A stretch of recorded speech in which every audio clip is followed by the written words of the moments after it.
랄라라. 지금 당장 이 집에서 나가세요.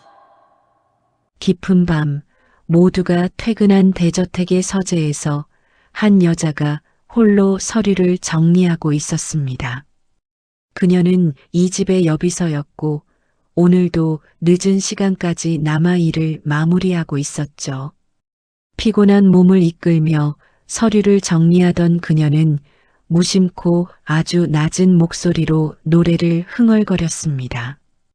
그 순간 서재 문이 열리고 여회장이 나타났고 노래 한 소절을 듣는 순간 그대로 굳어버렸습니다.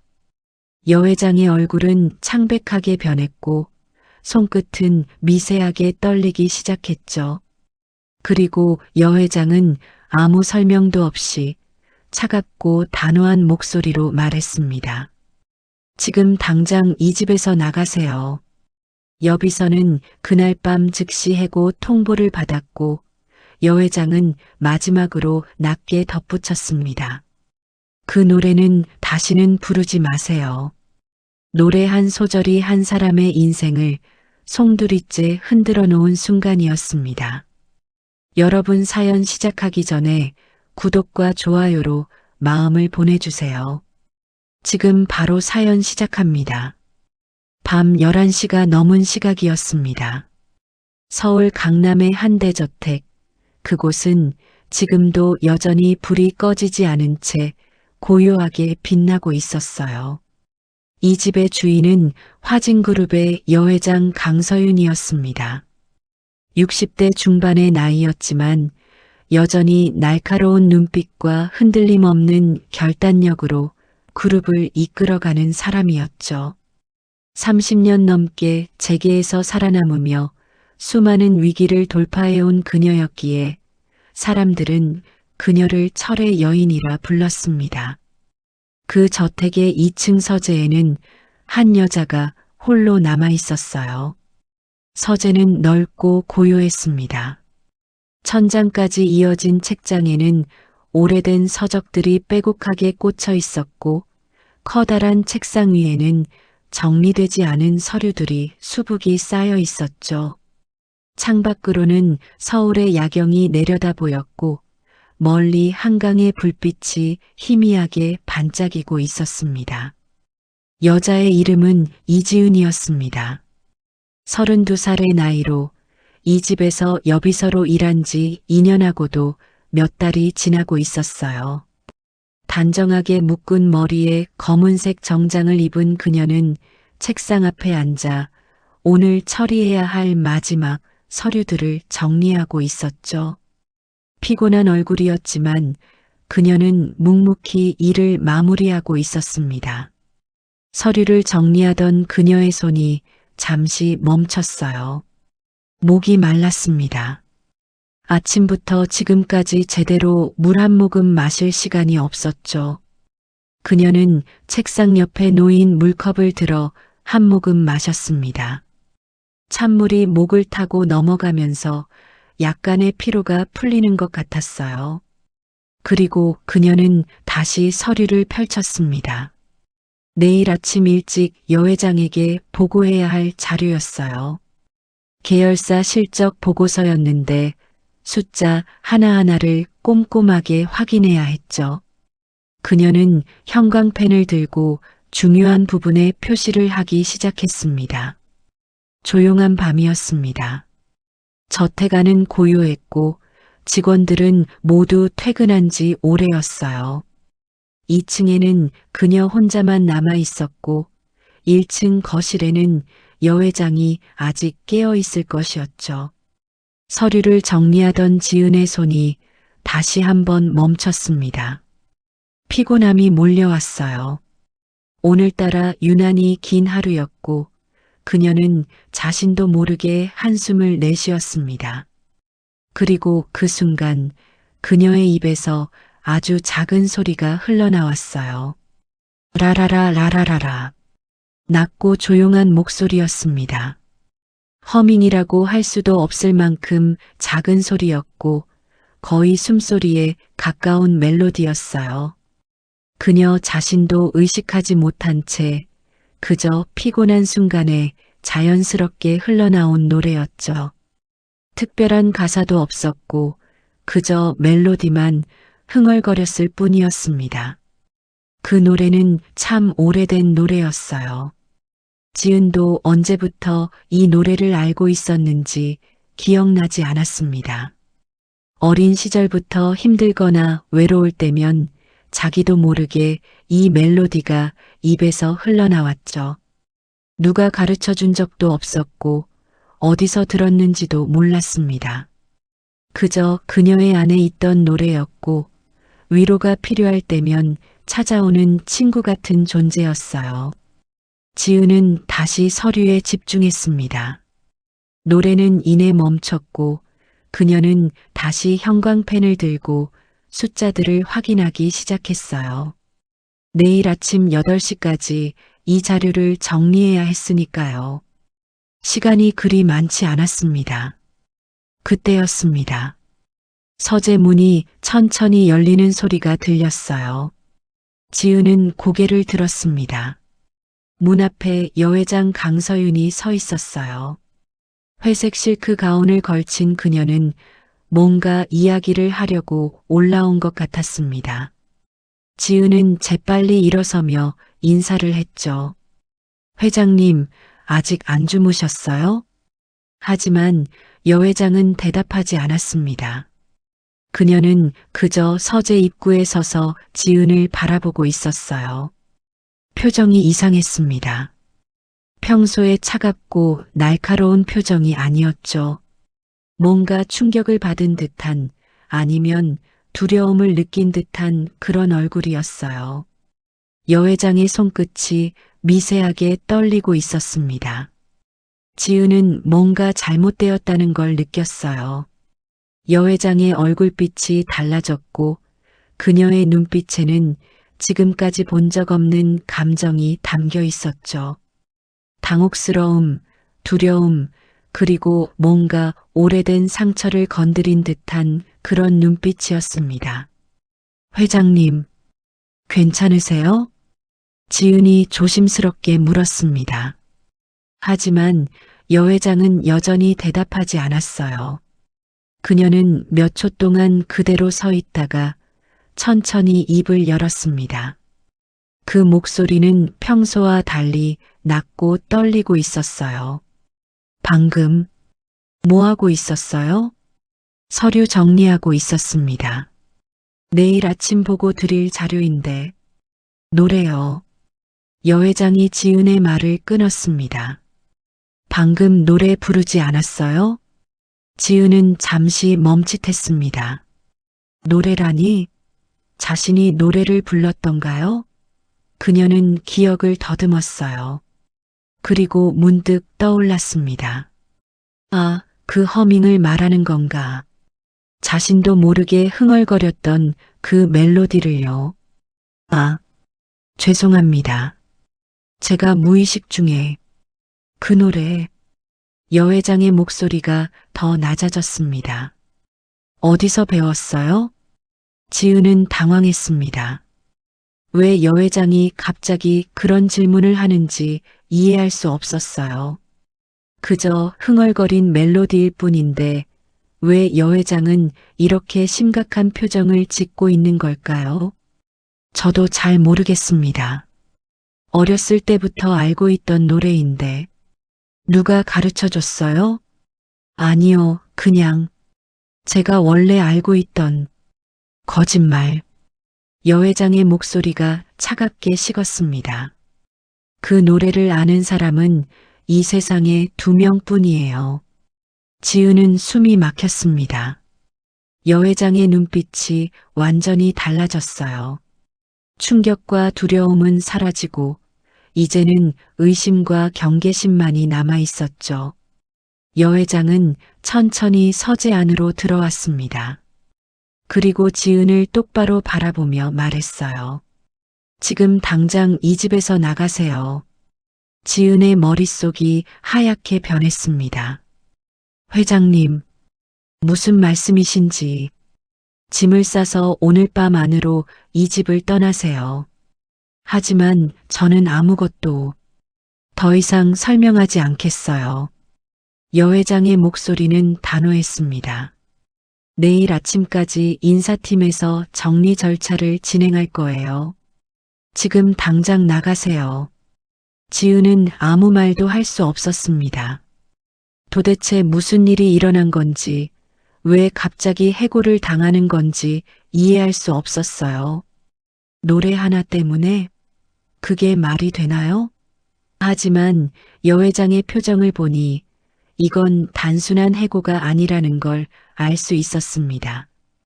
여 회장은 마지막으로 한마디를 덧붙였습니다. 그 노래는 다시는 부르지 마세요. 그리고 여 회장은 돌아서서 서재를 나갔습니다. 지은은 그 자리에 그대로 서 있었어요. 손에 들고 있던 형광펜이 바닥에 떨어졌지만 그녀는 줍지 않았습니다. 그저 멍하니 서 있을 뿐이었죠.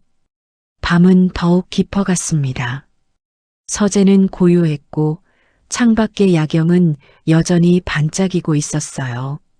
하지만 지은의 세계는 방금 전과 완전히 달라져 있었습니다. 노래 한 소절이 그녀의 인생을 송두리째 흔들어 놓은 순간이었어요. 다음 날 아침 8시였습니다.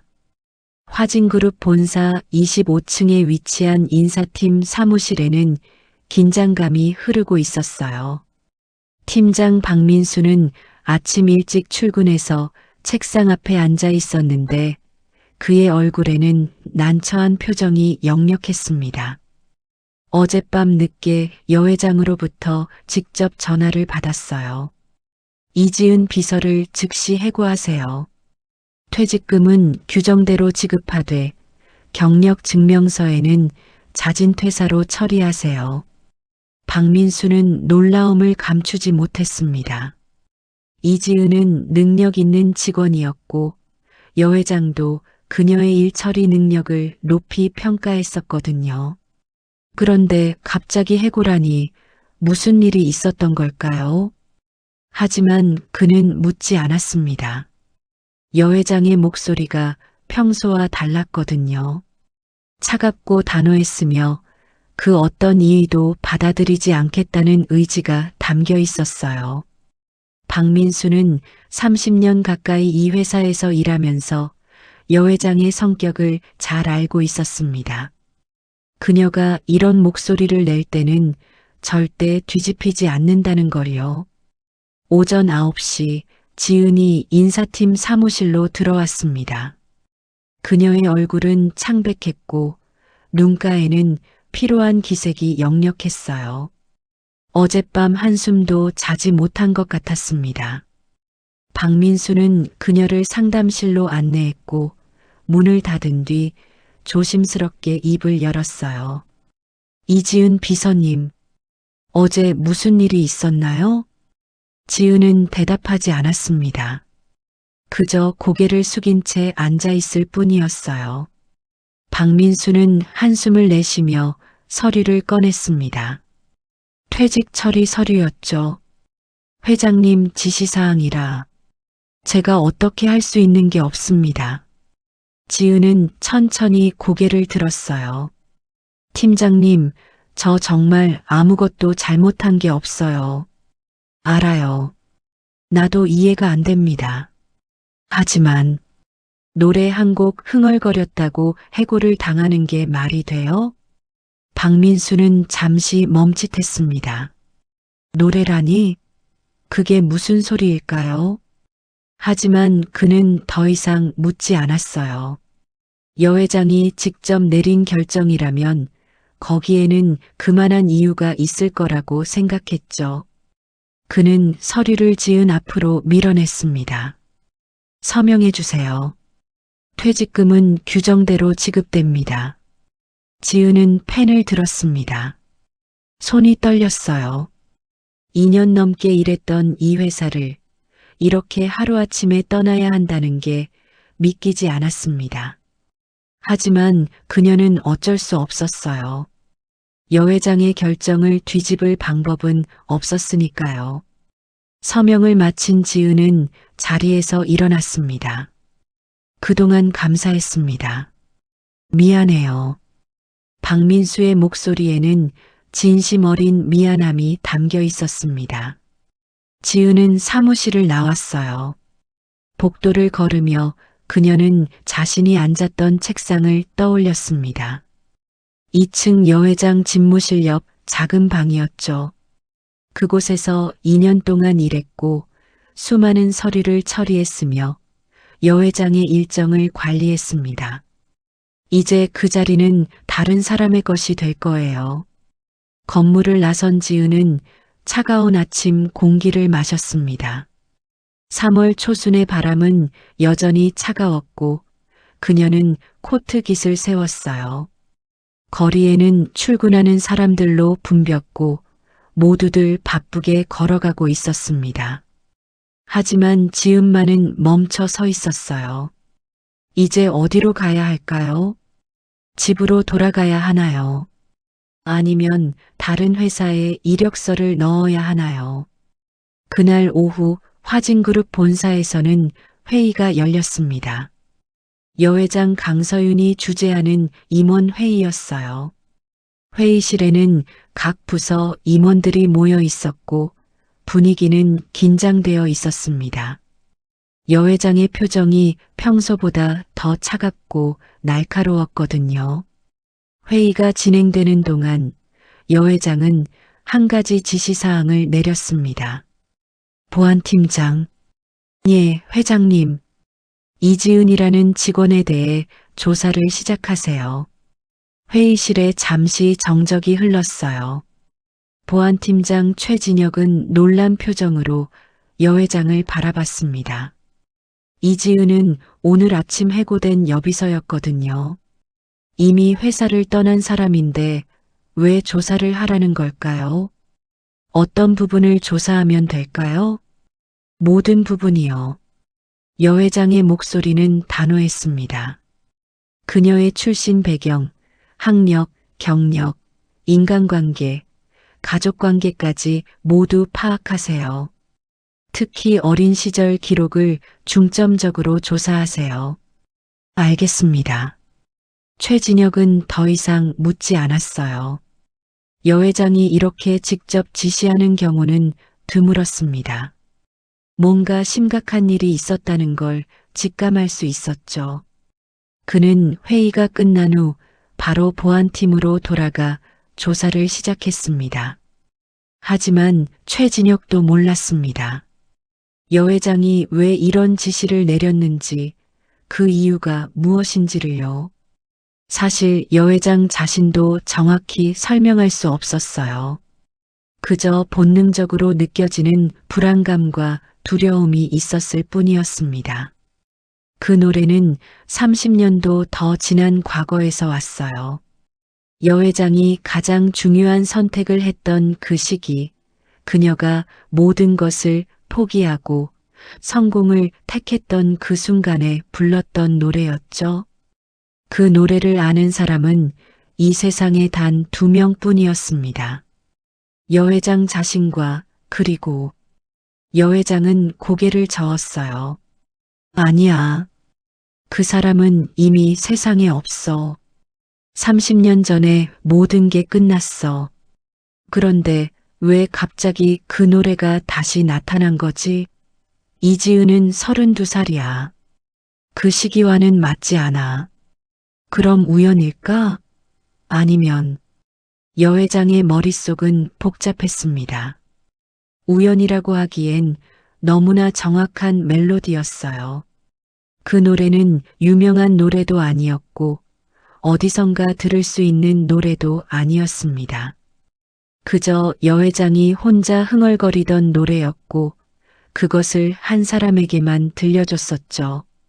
만약 이지은이 그 노래를 알고 있다면, 만약 누군가 의도적으로 이지은을 보낸 거라면, 만약 과거의 비밀이 드러난다면, 여회장은 자신도 모르게 주먹을 쥐었습니다. 절대 그럴 순 없어. 모든 기록은 이미 지웠어. 그 시절의 흔적은 하나도 남기지 않았어. 하지만 혹시 뭔가 놓친 게 있을까? 그날 밤 여회장은 서재에 홀로 앉아 있었습니다. 창밖으로는 서울의 야경이 펼쳐져 있었고 한강의 불빛이 반짝이고 있었어요. 하지만 여회장은 그 경치를 보지 않았습니다. 그저 어둠 속에 앉아 과거를 떠올리고 있었죠. 35년 전 그녀는 25살이었습니다. 가난한 집안에서 태어나 혼자 힘으로 대학을 졸업했고 작은 회사에 취직했었죠. 그곳에서 그녀는 한 사람을 만났습니다. 같은 나이의 여자였고 둘은 금방 친해졌어요.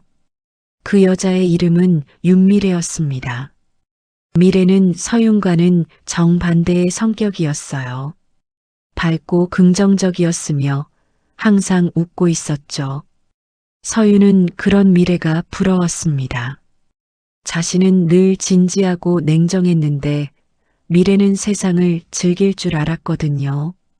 둘은 자주 만났고 많은 시간을 함께 보냈어요. 어느 날 미래는 서윤에게 노래 하나를 들려줬습니다. 자신이 좋아하는 노래라면서요. 그 노래는 오래된 가요였는데 가사는 없고 멜로디만 아름다운 곡이었어요. 미래는 그 노래를 흥얼거리며 서윤에게 따라 불러보라고 했죠. 서윤은 처음엔 거절했습니다. 노래를 잘 부르지 못했거든요. 하지만 미래가 계속 권유했고 결국 서윤도 따라 불렀어요. 둘은 함께 그 노래를 부르며 웃었습니다. 이 노래 좋지? 우리만의 노래야. 미래가 말했어요. 누구한테도 들려주지 마. 우리 둘만 아는 비밀 노래로 하자. 서윤은 고개를 끄덕였습니다. 그리고 그 약속을 지켰어요. 35년 동안 그 노래를 누구에게도 들려주지 않았습니다. 미래가 세상을 떠난 후에도 서윤은 그 약속을 지켰죠. 하지만 어젯밤 그 노래가 다시 들렸습니다. 이지은의 입에서. 서윤은 눈을 감았어요. 우연일까? 정말 우연일까? 아니면 미래가 무언가를 남겨놓은 걸까? 하지만 그럴 리 없어. 미래는 33년 전에 세상을 떠났어. 교통사고였어. 갑작스러운 사고였고 서윤은 장례식에도 참석했어요. 그런데 왜 이지은이 그 노래를 알고 있는 거지? 서윤은 머리를 감싸 쥐었습니다. 그리고 그녀는 결심했어요. 반드시 진실을 밝혀내겠다고. 이지은이 누구인지, 왜 그 노래를 알고 있는지, 그리고 혹시 누군가 자신을 노리고 있는 건 아닌지 확인해야 했습니다. 한편 그날 밤 지은은 자신의 원룸에 앉아 있었어요. 작은 방이었습니다. 침대 하나와 책상 하나 그리고 작은 옷장이 전부였죠. 창밖으로는 골목길이 보였고 가로등 불빛이 희미하게 들어왔습니다. 지은은 창밖을 바라보며 생각에 잠겼어요. 도대체 무슨 일이 일어난 걸까요? 왜 여회장은 그렇게 놀란 표정을 지었을까요? 그리고 왜 노래를 다시는 부르지 말라고 했을까요? 지은은 그 노래를 떠올렸습니다. 어렸을 때부터 알고 있던 노래였어요. 하지만 누가 가르쳐 준 건지 기억나지 않았습니다. 그저 자신의 안에 있던 노래였고 힘들 때면 자연스럽게 흘러나왔죠. 혹시 이 노래와 관련된 뭔가가 있을까? 지은은 핸드폰을 꺼내 검색을 시작했습니다. 하지만 그 멜로디로는 아무것도 찾을 수 없었어요. 가사도 없었고 제목도 몰랐으니까요. 그저 멜로디만 흥얼거릴 수 있을 뿐이었습니다. 지은은 한숨을 내쉬었어요. 이제 어떻게 해야 할까요? 그날 밤 두 여자는 각자의 방에서 잠들지 못했습니다. 한 사람은 과거의 비밀을 지키기 위해 고민했고, 다른 한 사람은 갑작스러운 해고의 이유를 찾기 위해 고민했죠. 그리고 둘 다 몰랐습니다. 이것이 시작일 뿐이라는 걸요. 일주일이 지났습니다. 화진그룹 본사에서는 이상한 소문이 돌기 시작했어요. 여 회장의 전속 비서였던 이지은이 갑자기 해고되었다는 소문이었죠. 직원들은 수군거렸고 카페테리아에서는 작은 목소리로 이야기가 오갔습니다. 이지은 비서 알지? 완전 능력자였는데. 그러게. 근데 왜 갑자기 해고된 거래? 내가 들은 바로는 회장님이 직접 해고 지시를 내렸다던데. 진짜? 무슨 일이 있었던 거야? 하지만 아무도 정확한 이유를 몰랐습니다. 인사팀에서도 함구령이 내려졌고 보안팀도 입을 다물고 있었어요. 그러자 사람들은 자기들끼리 추측하기 시작했죠.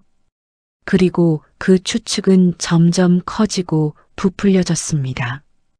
혹시 회사 기밀을 유출한 거 아닐까? 아니면 경쟁사 스파이였을 수도 있어. 들었어? 이지은이 사실 명문대 출신도 아니래. 학력 위조였다는 얘기도 있던데. 소문은 점점 커졌습니다. 실제로 일어난 일과는 전혀 상관없는 이야기들이 덧붙여지기 시작했어요. 이지은의 출신 배경, 학력, 심지어 가족관계까지 화제가 되었죠. 하지만 그 어떤 소문에도 노래에 대한 이야기는 없었습니다. 영업부 과장 김준호는 동료들과 점심을 먹으며 말했어요. 내가 보기엔 뭔가 큰 문제가 있었던 것 같아.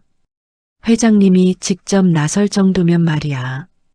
그럼 정말 스파이였을까? 가능성이 높지. 요즘 경쟁사들이 우리 신사업 정보를 노리고 있잖아. 그래도 이지은이 그럴 사람으로 보이지 않는데. 사람은 겉모습만으로 판단할 수 없어. 이런 대화가 회사 곳곳에서 오갔습니다. 그리고 그 소문은 점점 더 악의적으로 변했어요. 이지은이 돈을 횡령했다는 이야기, 여 회장을 협박했다는 이야기, 심지어 불륜 관계였다는 황당한 소문까지 나돌았습니다. 한편 보안팀에서는 이지은에 대한 조사가 진행되고 있었어요. 최진혁 팀장은 부하 직원들을 동원해 이지은의 모든 기록을 뒤졌습니다. 출생 기록부터 학력, 경력, 금융 거래 내역까지 모두 조사했죠. 하지만 특별한 게 나오지 않았습니다. 팀장님, 이지은의 신원에는 문제가 없습니다. 부하 직원이 보고했어요. 출생 신고도 정상이고 학력도 확인됐습니다. 대학은 지방의 중급 사립대를 졸업했고 성적도 우수했습니다. 졸업 후 몇 군데 회사를 거쳐 우리 회사에 입사했고요. 가족 관계는? 부모님은 모두 돌아가셨습니다. 아버지는 이지은이 5살 때 교통사고로 사망했고 어머니는 15년 전 병으로 돌아가셨습니다. 형제자매는 없습니다. 외동딸입니다. 최진혁은 고개를 끄덕였습니다. 평범한 이력이었어요. 특별히 의심스러운 점은 없었죠. 하지만 여 회장이 직접 조사를 지시했다는 건 뭔가 숨겨진 게 있다는 뜻일 거예요. 그는 더 깊이 파헤쳐야 한다고 생각했습니다. 어린 시절 기록을 더 자세히 조사하세요. 회장님이 특별히 강조하신 부분입니다. 알겠습니다. 며칠 후 새로운 정보가 올라왔습니다. 이지은이 어린 시절 보육원에서 몇 년 동안 생활했다는 기록이었어요. 아버지가 사망한 후 어머니 혼자서 생계를 꾸리기 어려워 이지은을 보육원에 맡겼다가 몇 년 후 다시 데려갔다는 내용이었죠. 최진혁은 이 부분에 주목했습니다. 보육원 시절에 뭔가 있었을 가능성이 있었어요. 그는 직접 그 보육원을 찾아가기로 했습니다. 하지만 보육원은 이미 15년 전에 문을 닫았고 관련 기록도 대부분 소실된 상태였죠. 하지만 한 가지 흥미로운 정보를 얻을 수 있었어요. 당시 보육원 원장이었던 사람이 아직 살아있다는 것이었습니다. 최진혁은 그 원장을 찾아갔어요. 지금은 80대 노인이 된 그 원장은 요양원에서 지내고 있었습니다. 이지은이라는 아이요? 기억나죠? 원장은 천천히 말했어요. 참 조용한 아이였어요. 다른 아이들처럼 떠들거나 장난치지 않았고 늘 혼자 구석에 앉아 있었죠. 그 아이에 대해 특별히 기억나는 게 있나요? 노래를 자주 불렀어요. 원장의 말에 최진혁은 귀를 기울였습니다. 무슨 노래요? 잘 모르겠어요. 가사 없이 멜로디만 흥얼거렸거든요. 밤에 잠들기 전에 늘 그 노래를 불렀어요. 다른 아이들은 엄마를 찾으며 울었는데 이지은만은 조용히 노래를 부르며 잠들었죠. 최진혁은 메모를 했습니다. 그 노래가 어떤 노래인지 아시나요? 아니요. 하지만 참 슬픈 멜로디였어요. 이 정보는 곧바로 여 회장에게 보고되었습니다. 서윤은 보고서를 읽으며 얼굴이 굳어졌어요. 이지은이 어린 시절부터 그 노래를 알고 있었다는 것, 그리고 보육원 시절부터 그 노래를 불렀다는 것. 이건 우연이 아니었습니다. 하지만 이상한 점이 있었어요. 이지은의 부모와 여 회장 사이에는 아무런 연결고리가 없었습니다. 이지은의 아버지는 평범한 직장인이었고 어머니는 가정주부였어요. 둘 다 여 회장과는 전혀 관계가 없는 사람들이었죠. 그럼 어떻게 이지은이 그 노래를 알고 있는 걸까요? 서윤은 더 깊이 조사하라고 지시했습니다. 이지은의 부모에 대한 모든 정보, 특히 어머니에 대한 정보를 샅샅이 뒤지라고 했어요. 그리고 그 과정에서 한 가지 사실이 드러났습니다. 이지은의 어머니 성함은 이현숙이었습니다. 하지만 그녀는 결혼 전 이름이 달랐어요. 원래 성은 윤 씨였고 이름은 윤미선이었습니다. 윤미선, 여 회장의 옛 친구 윤미래와는 다른 이름이었죠. 하지만 성은 같았습니다. 서윤은 보고서를 보며 손이 떨렸어요. 혹시 윤미선이 윤미래의 친척일까? 아니면 형제자매일까? 하지만 미래는 외동딸이었어요. 형제자매가 없었습니다. 그럼 이건 정말 우연인 걸까? 서윤은 확신할 수 없었습니다. 하지만 한 가지는 분명했어요. 이지은은 위험한 존재였습니다. 그녀가 의도적으로 접근한 건지 아니면 정말 우연인지는 알 수 없었지만 그 노래를 알고 있다는 것 자체가 서윤에게는 위협이었어요. 그날 밤 서윤은 다시 서재에 앉아 있었습니다. 그리고 그녀는 결심했어요. 이지은을 완전히 격리해야겠다고. 그녀가 다시는 화진그룹 근처에도 오지 못하게, 그리고 그 노래에 대해 아무에게도 말하지 못하게 만들어야 했습니다. 하지만 그 방법이 무엇일까요? 법적으로 그녀를 막을 방법은 없었어요. 이지은은 아무 잘못도 하지 않았으니까요. 하지만 서윤은 방법을 찾아야 했습니다. 그녀의 과거를 지키기 위해서라도요. 한편 그 시각 지은은 작은 카페에 앉아 있었어요. 창밖으로 비가 내리고 있었습니다. 3월의 비는 차가웠고 하늘은 잔뜩 찌푸려져 있었죠. 지은은 따뜻한 커피를 한 모금 마시며 생각에 잠겼습니다. 일주일 동안 그녀는 새 직장을 찾으려 노력했어요. 이력서를 여러 곳에 넣었고 몇 군데서는 면접도 봤습니다. 하지만 이상하게도 모두 떨어졌어요.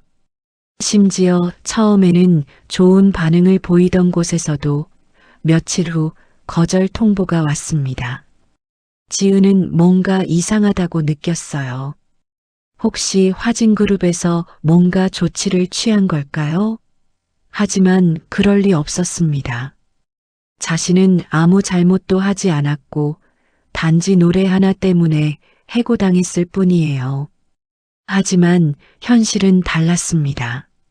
화진그룹은 업계에서 막강한 영향력을 가진 기업이었어요. 여회장의 한마디면 다른 회사들도 움직였죠. 그리고 보안팀에서는 은밀하게 각 회사 인사팀에 연락을 취하고 있었습니다. 이지은이라는 사람이 지원하면 채용하지 마세요. 이유가 뭔데요? 신원에 문제가 있습니다. 자세한 건 말씀드릴 수 없지만 채용하시면 곤란해질 겁니다. 이런 식으로 압력이 가해지고 있었어요. 지은은 이 사실을 전혀 몰랐습니다. 그저 자신의 운이 나쁘다고 생각했죠. 하지만 시간이 지나면서 그녀는 점점 더 불안해졌습니다. 통장 잔고는 줄어들고 있었고 월세를 낼 날이 다가오고 있었어요. 그날 밤 지은은 원룸에 돌아와 침대에 누웠습니다. 천장을 바라보며 그녀는 생각했어요. 도대체 왜 이런 일이 일어난 걸까?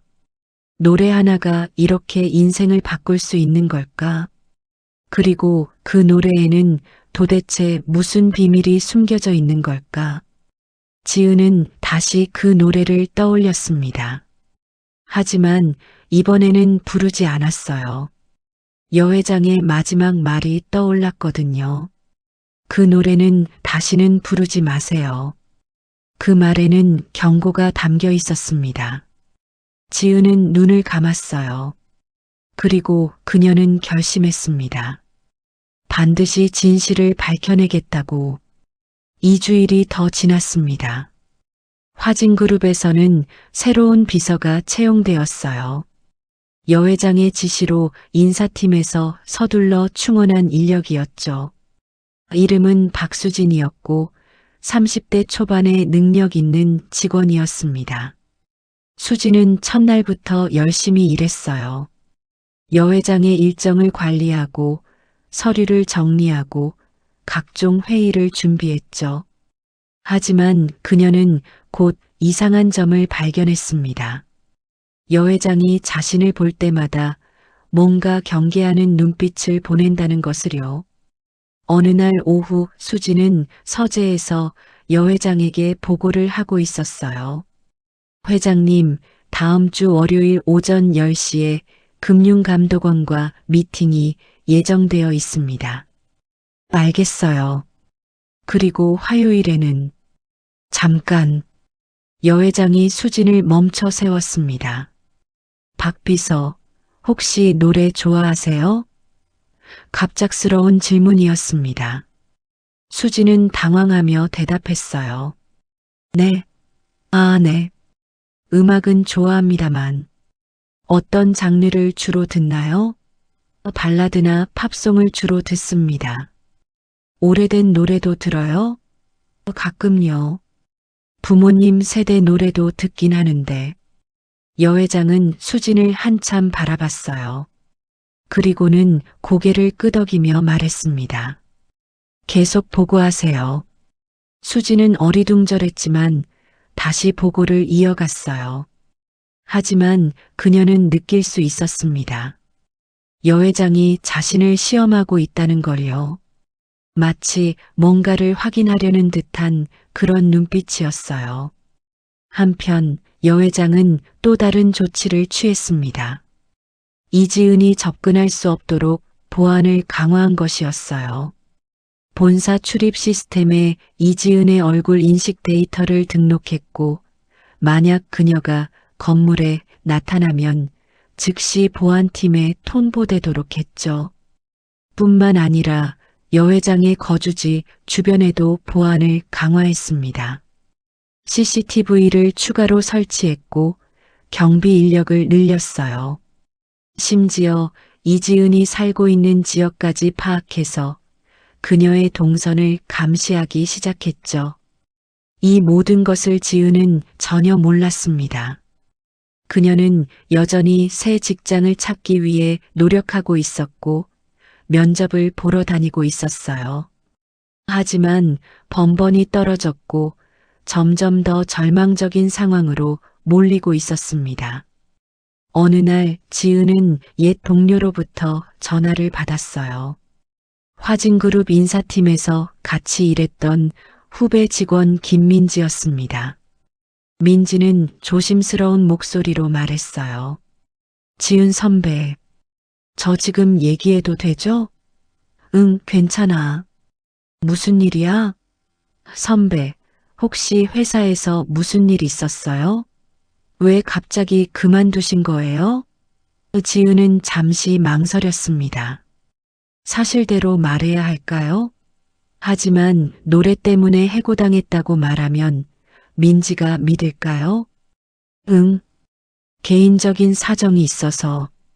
그런데 선배, 회사에서 이상한 소문이 돌고 있어요. 무슨 소문? 선배가 스파이였다는 소문이요. 지은은 숨이 막혔습니다. 뭐라고? 그게 무슨 소리야? 저도 잘 모르겠어요. 근데 다들 그렇게 말해요. 선배가 경쟁사에 정보를 팔았다는 둥, 회사 기밀을 유출했다는 둥, 심지어 학력 위조를 했다는 얘기도 있어요. 지은은 전화기를 꽉 쥐었습니다. 그건 다 거짓말이야. 나는 아무것도. 저도 알아요. 선배가 그럴 사람 아니잖아요. 근데 회사 분위기가 그래요.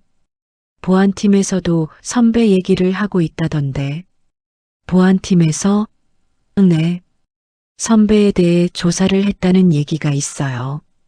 전화를 끊은 후 지은은 한참 동안 멍하니 앉아 있었어요. 스파이, 학력 위조? 이게 다 무슨 소리인가요? 자신은 그저 노래 한 곡 흥얼거렸을 뿐인데 어떻게 이런 소문이 퍼진 걸까요? 그리고 보안팀에서 조사를 했다는 건 무슨 의미일까요? 지은은 점점 더 불안해졌습니다. 혹시 여 회장이 자신을 완전히 매장시키려는 걸까요? 하지만 왜? 자신이 도대체 무슨 잘못을 한 거죠? 노래 하나가 이렇게까지 큰 문제가 될 수 있나요? 며칠 후 지은에게 또 다른 일이 벌어졌습니다. 그녀가 자주 가던 동네 카페에서 알바를 하던 대학생이 그녀에게 말했어요. 손님, 혹시 무슨 일 있으세요? 응? 왜 그래? 며칠 전에 정장 입은 남자들이 와서 손님 사진을 보여주면서 물어봤거든요. 이 사람 여기 자주 오냐고. 지은은 깜짝 놀랐습니다. 뭐라고? 누가? 잘 모르겠어요. 근데 분위기가 좀 무서웠어요. 마치 경찰이나 탐정 같은 느낌이었달까요? 지은은 온몸에 소름이 돋았습니다. 자신을 감시하고 있다는 말인가요? 화진그룹에서? 이건 너무 지나친 거 아닌가요? 자신은 그저 직원이었을 뿐이고 이제는 회사를 떠난 사람인데 왜 이렇게까지 하는 걸까요? 그날 밤 지은은 잠을 이룰 수 없었어요. 창밖을 내다보니 골목길 어딘가에 검은색 승용차가 한 대 서 있는 게 보였습니다. 평소에는 없던 차였어요. 혹시 저 차가 자신을 감시하는 걸까요? 지은은 커튼을 쳤습니다. 그리고 그녀는 결심했어요. 더 이상 도망치지 않겠다고. 직접 여회장을 찾아가서 이유를 묻겠다고. 왜 자신을 이렇게 괴롭히는지, 그 노래가 도대체 무슨 의미인지 반드시 알아내야 했습니다. 하지만 그 전에 지은에게는 또 다른 문제가 생겼어요. 그녀가 알바로 일하던 편의점에서 갑자기 해고 통보를 받은 것이었습니다. 편의점 사장은 미안한 표정으로 말했어요. 지은 씨, 미안해요. 근데 더 이상 일 못 시킬 것 같아요. 왜요? 제가 뭘 잘못했나요?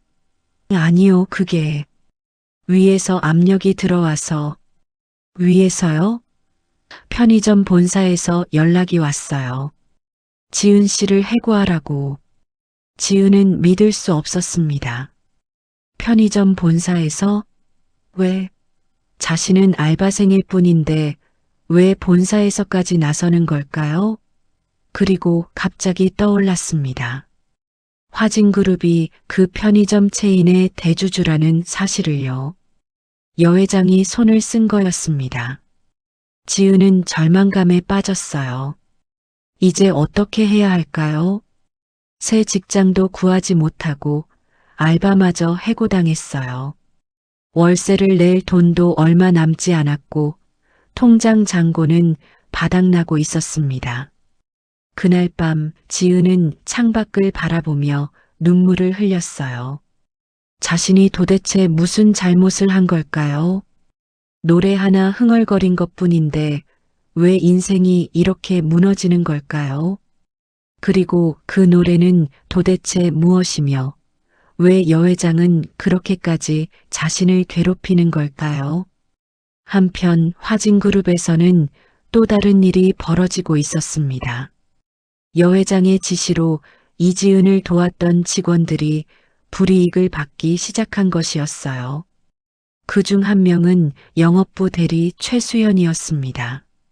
수연은 지은과 친하게 지냈던 직원이었어요.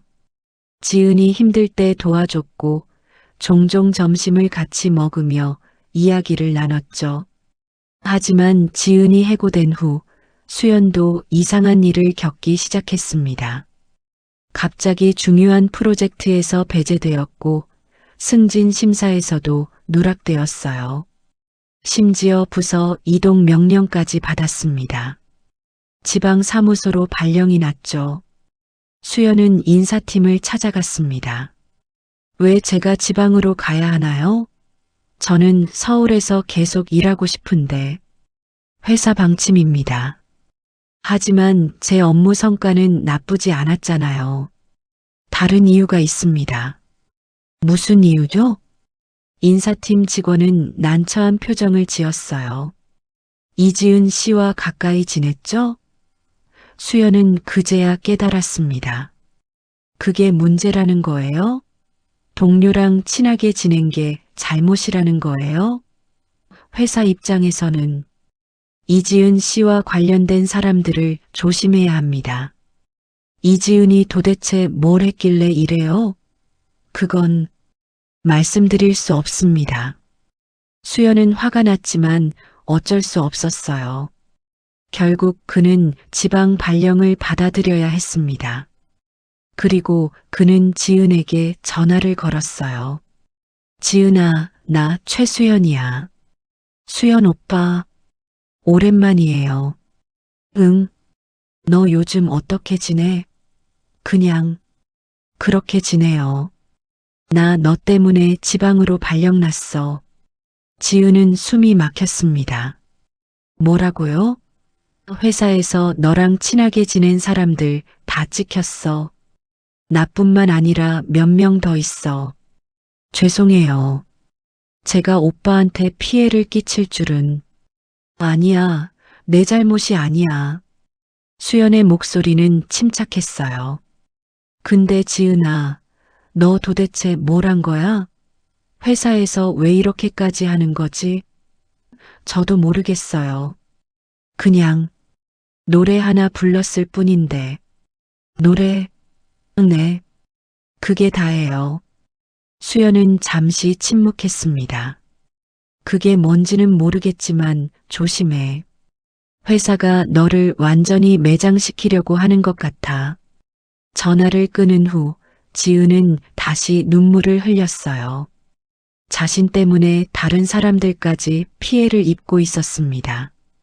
수연 오빠뿐만 아니라 자신과 친하게 지냈던 사람들이 모두 불이익을 받고 있었죠.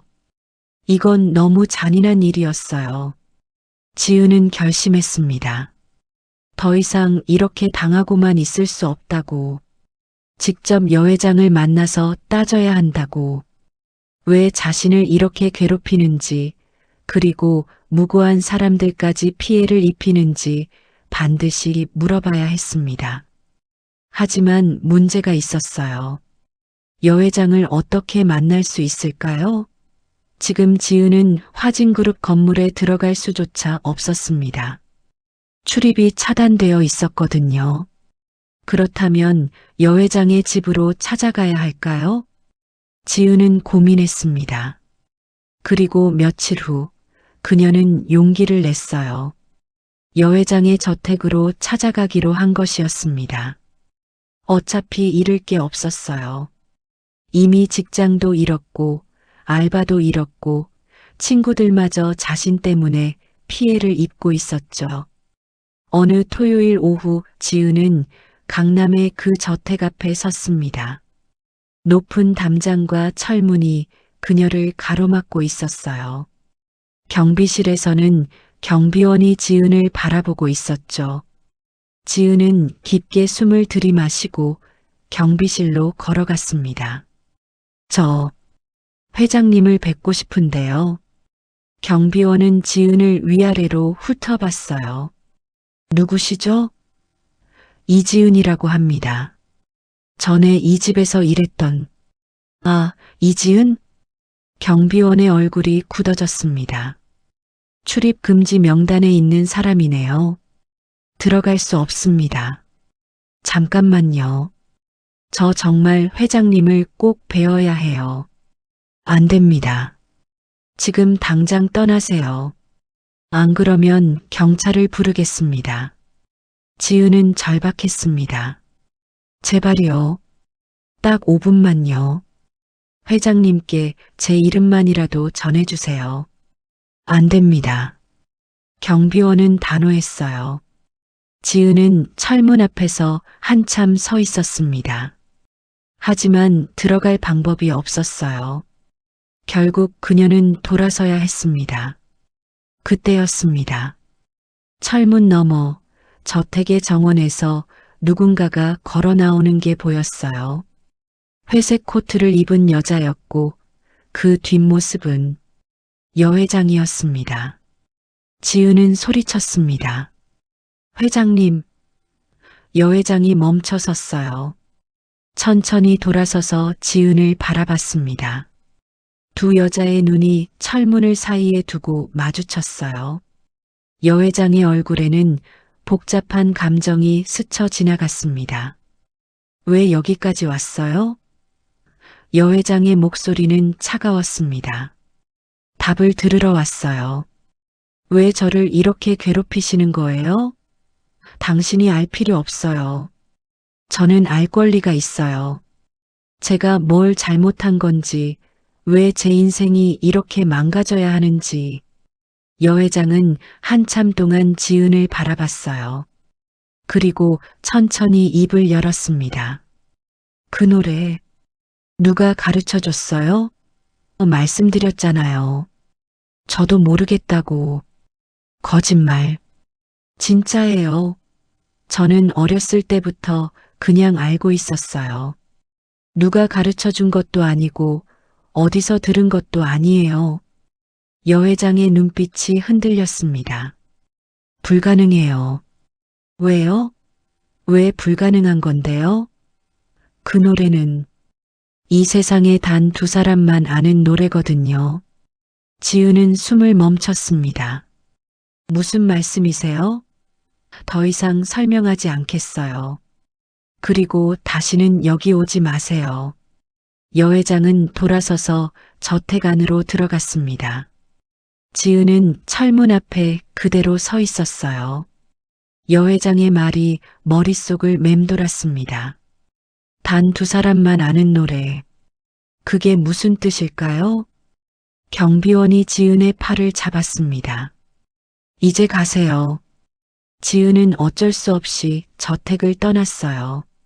하지만 그녀의 머릿속은 여전히 여 회장의 말로 가득 차 있었습니다. 두 사람만 아는 노래. 그렇다면 자신은 어떻게 그 노래를 알게 된 걸까요? 그리고 그 두 사람은 누구일까요? 지은은 걸으며 생각했습니다. 반드시 알아내야 해. 이 노래의 비밀을. 그리고 내가 왜 이렇게 괴롭힘을 당해야 하는지도. 더 이상 도망치지 않을 거야. 보안팀의 조사는 계속되고 있었습니다. 최진혁 팀장은 더 깊이 파고들었고 마침내 한 가지 흥미로운 정보를 발견했어요. 이지은의 어머니 윤미선과 관련된 기록이었습니다. 윤미선은 35년 전 한 회사에서 일했었어요. 그 회사의 이름은 대성기획이었고 당시 강서윤도 그 회사에서 일하고 있었습니다. 둘은 같은 시기에 같은 회사에 있었던 것이었죠. 최진혁은 이 정보를 여 회장에게 보고했습니다. 서윤은 보고서를 받아들고 손이 떨렸어요. 윤미선. 그 이름을 본 순간 과거의 기억이 물밀듯이 밀려왔습니다. 그녀는 윤미래의 여동생이었어요. 서윤은 기억했습니다. 미래에게는 여동생이 한 명 있었어요. 자신보다 3살 어린 여동생이었죠. 미래가 여동생 이야기를 가끔 했을 뿐이었어요. 우리 동생이 나를 많이 따라. 내가 하는 것은 다 따라 하려고 해. 미래의 목소리가 귓가에 들렸습니다. 요즘은 내가 부르는 노래까지 따라 부르더라고. 서윤의 심장이 빠르게 뛰기 시작했습니다. 그렇다면 미선이 그 노래를 알고 있었다는 말인가요? 미래가 미선에게 그 노래를 가르쳐 준 걸까요? 하지만 미래는 그 노래를 비밀로 하자고 했었어요. 아무에게도 들려주지 말자고. 서윤은 계속 보고서를 읽어 내려갔습니다. 윤미선은 이지은을 낳은 후 몇 년 동안 혼자 아이를 키웠어요. 남편이 사망한 후 경제적으로 어려워졌고 결국 이지은을 보육원에 맡겼다가 다시 데려왔죠. 그리고 15년 전 미선도 병으로 세상을 떠났습니다. 서윤은 계산을 해봤어요. 이지은이 32살이라면 태어난 건 32년 전이었습니다. 그 시기는 미래가 세상을 떠난 지 1년 후였어요. 미선이 혼자 아이를 낳아 키운 것이었죠. 그렇다면 이지은은 미선의 딸이었습니다. 그리고 미선은 미래의 여동생이었어요. 즉, 이지은은 미래의 조카딸이었던 거죠. 서윤은 보고서를 내려놓고 한참 동안 생각에 잠겼습니다. 미래의 조카딸. 그렇다면 이지은이 그 노래를 아는 것도 설명이 됐어요. 미선이 미래에게서 그 노래를 배웠고 그 노래를 딸 이지은에게 불러줬을 가능성이 있었죠. 어쩌면 이지은이 어렸을 때 미선이 자장가처럼 불러줬을 수도 있었습니다. 서윤은 안도했습니다. 우연이었어요. 이지은이 의도적으로 접근한 게 아니었습니다. 그저 어머니에게서 배운 노래를 흥얼거렸을 뿐이었죠. 하지만 동시에 서윤은 더 큰 두려움을 느꼈어요. 만약 이지은이 진실을 알게 된다면, 만약 그녀가 자신의 어머니와 여 회장의 관계를 파악한다면, 만약 미래가 남긴 무언가가 있다면, 서윤은 더 깊이 조사하라고 지시했습니다. 윤미선에 대한 모든 정보, 특히 그녀가 남긴 유품이나 기록이 있는지 확인하라고 했어요. 며칠 후 보안팀은 새로운 정보를 가져왔습니다. 윤미선이 세상을 떠나기 전 작은 창고에 물건들을 보관해뒀다는 것이었어요. 그 창고는 지금도 관리비가 자동이체되고 있었고 이지은이 그 존재를 아는지는 확인되지 않았습니다. 최진혁은 서윤에게 물었어요. 회장님, 그 창고를 확인해 볼까요? 서윤은 잠시 고민했습니다. 불법 침입이 될 수도 있었어요. 하지만 그녀는 알아야 했습니다. 미선이 무엇을 남겼는지, 혹시 미래에 관한 기록이 있는지 확인해야 했죠. 조심스럽게 접근하세요. 흔적을 남기지 말고. 알겠습니다. 일주일 후 최진혁은 결과를 보고했습니다. 창고에는 오래된 물건들이 가득했어요. 낡은 옷가지, 사진 앨범, 일기장, 그리고 몇 개의 상자들이 있었죠. 보안팀은 사진을 찍고 중요해 보이는 문서들을 복사해 왔습니다. 서윤은 그 자료들을 받아들고 혼자 서재에 앉았어요. 먼저 사진 앨범을 펼쳤습니다. 오래된 사진들이 나왔어요. 윤미선의 젊은 시절 사진이었고 그 옆에는 윤미래가 있었습니다. 서윤의 손이 떨렸어요. 미래. 33년 만에 보는 그 얼굴이었습니다. 사진 속 미래는 환하게 웃고 있었고 미선은 그 옆에서 조금 부끄러운 듯 미소 짓고 있었어요. 둘은 꼭 닮아 있었습니다. 서윤은 사진을 한참 바라봤습니다. 그리고 다음 페이지를 넘겼어요. 또 다른 사진이 나왔습니다. 이번에는 세 사람이 찍힌 사진이었죠. 미래, 미선, 그리고 서윤 자신이었습니다. 서윤은 숨을 멈췄어요. 이 사진은 언제 찍은 거였을까요? 기억이 나지 않았습니다. 하지만 분명 35년 전쯤의 사진이었어요. 세 사람 모두 20대의 젊은 모습이었죠. 사진 속 서윤은 웃고 있었습니다. 진심으로 행복해 보이는 얼굴이었어요. 지금의 차갑고 날카로운 표정과는 전혀 다른 모습이었죠. 서윤은 사진을 만지며 과거를 떠올렸습니다. 그때 우리는 친구였어. 미래와 나는 같은 회사에서 일했고 매일 함께 점심을 먹었어.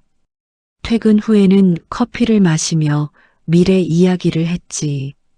서윤은 다음 자료를 펼쳤습니다. 윤미선의 일기장이었어요. 낡고 바랜 종이에 손글씨로 빼곡하게 쓰여 있었죠. 서윤은 조심스럽게 페이지를 넘기기 시작했습니다. 대부분은 일상적인 내용이었어요. 회사 생활, 언니 미래와의 추억, 그리고 연애 이야기들이 담겨 있었죠. 하지만 어느 페이지에서 서윤의 손이 멈췄습니다. 언니가 오늘 슬픈 표정으로 그 노래를 불렀다. 나는 언니한테 물었다. 왜 슬퍼 보이냐고.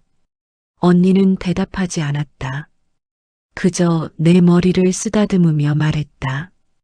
이 노래는 우리만의 비밀이야. 다른 사람한테는 절대 들려주면 안 돼. 서윤은 계속 읽어 내려갔습니다. 오늘 언니가 회사를 그만뒀다. 갑자기였다. 나는 이유를 물었지만 언니는 말해주지 않았다. 그저 새로운 기회가 생겼다고만 했다. 언니는 떠나기 전에 나를 꼭 안아줬다. 그리고 속삭였다. 서윤 언니한테 잘해줘. 서윤 언니는 외로운 사람이야.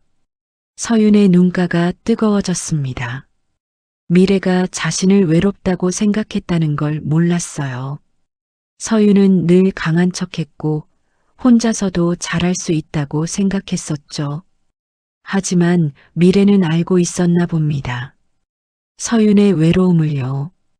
일기는 계속되었습니다. 언니가 교통사고로 세상을 떠났다. 믿을 수가 없다. 어제까지만 해도 전화로 이야기했는데 언니는 내게 말했다. 곧 좋은 소식이 있을 거라고. 결혼할 사람을 만났다고. 하지만 그게 마지막이었다. 장례식장에서 서윤 언니를 봤다.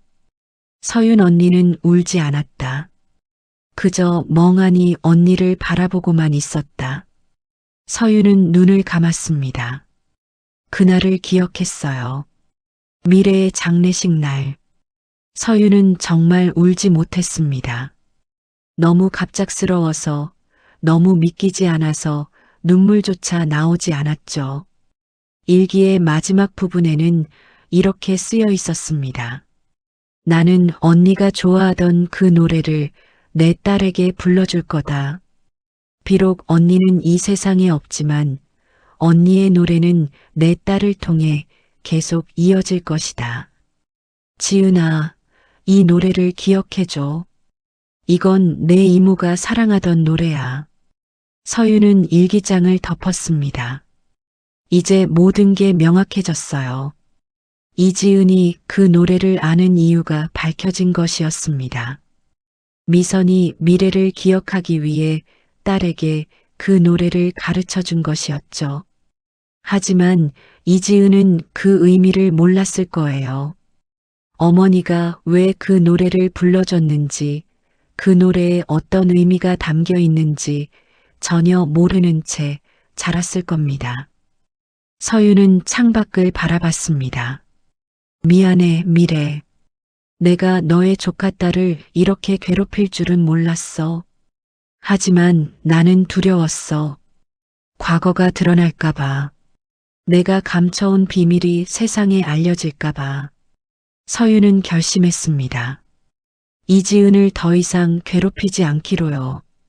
하지만 동시에 그녀가 진실을 알아서는 안 된다고도 생각했어요.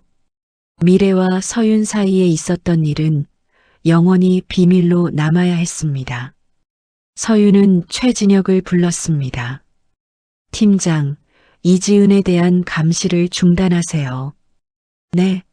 하지만 회장님, 더 이상 필요 없어요. 그리고 그녀에 대한 소문도 진정시키세요. 알겠습니다. 최진혁은 의아해했지만 묻지 않았어요. 서윤은 혼자 남아 다시 사진을 바라봤습니다. 사진 속 미래는 여전히 환하게 웃고 있었어요. 서윤은 작게 중얼거렸습니다. 미래야, 내 조카딸이 나타났어. 너를 닮아서 그 노래를 부르더라. 나는 처음에 무서웠어. 하지만 이제 알았어. 그 애는 아무것도 모르고 있어. 그저 어머니의 노래를 흥얼거렸을 뿐이야. 서윤은 눈을 감았습니다. 하지만 미안해. 나는 그 애에게 진실을 말해줄 수 없어. 내가 어떻게 죽었는지, 그날 밤 무슨 일이 있었는지, 그리고 내가 어떤 선택을 했는지, 그건 영원히 비밀로 남아야 해. 밤은 깊어갔고 서재는 고요했습니다. 서윤은 오랜 시간 동안 앉아 있었어요. 과거의 기억과 현재의 고민 사이에서 갈등하며요. 그리고 그녀는 알지 못했습니다. 진실은 언젠가 반드시 드러나게 된다는 것을요. 일주일이 지났고 지은은 변화를 느끼기 시작했습니다. 이상하게도 더 이상 이상한 일이 일어나지 않았어요. 새로운 직장 면접을 봤는데 이번에는 합격 통보를 받았습니다. 작은 무역회사였지만 지은에게는 큰 희망이었죠. 또한 카페에서 자신을 감시하던 사람들도 사라졌어요. 골목길에 서 있던 검은색 승용차도 더 이상 보이지 않았습니다. 지은은 혼란스러웠습니다. 왜 갑자기 상황이 나아진 걸까요? 여 회장이 마음을 바꾼 걸까요? 아니면 다른 이유가 있는 걸까요? 하지만 지은은 이 기회를 놓치지 않기로 했어요. 새로운 직장에서 열심히 일하며 다시 시작하기로 했죠.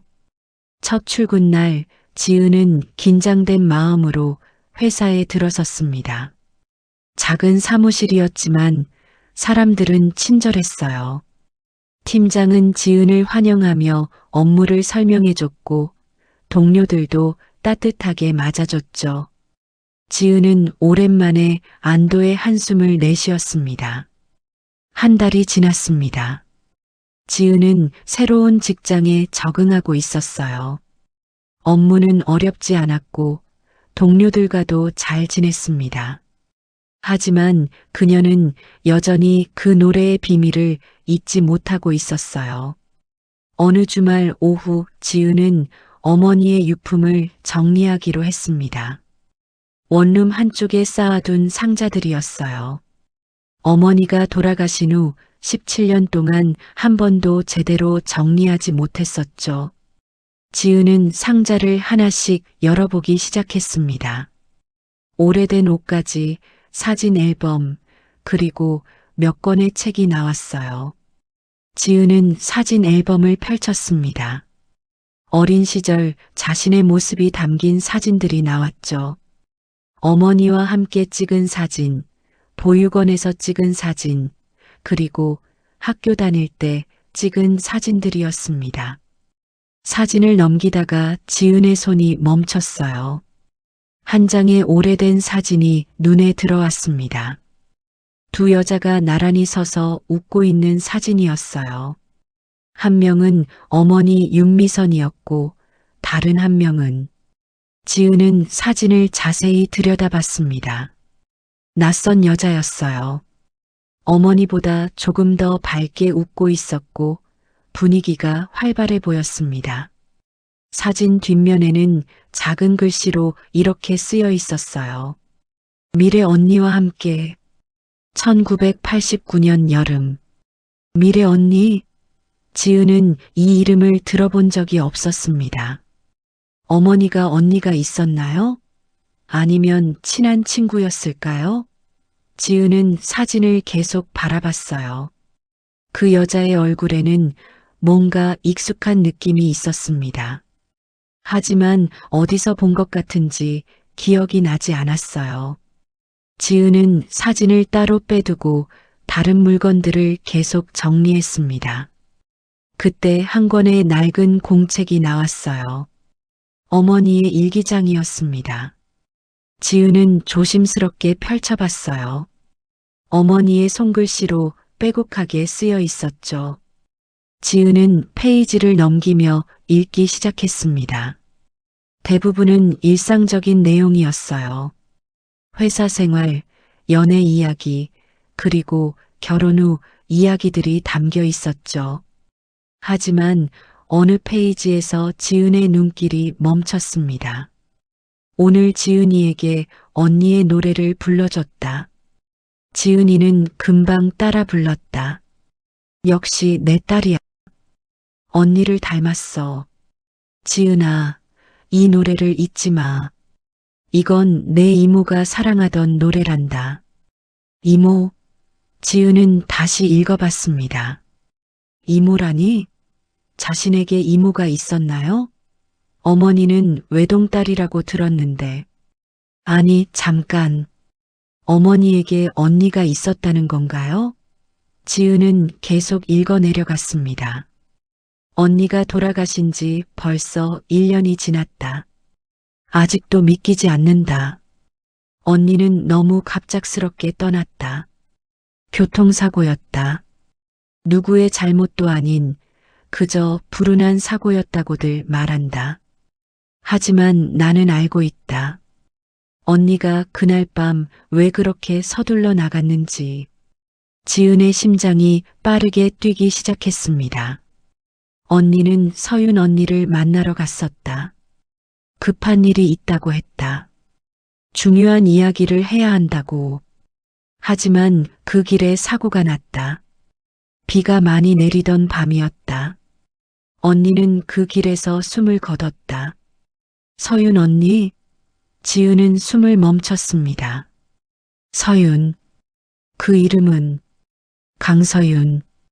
여회장의 이름이었어요. 혹시 같은 사람일까요? 아니면 동명이인일까요? 지은은 다음 페이지를 넘겼습니다. 장례식장에서 서윤 언니를 봤다. 언니는 울지 않았다.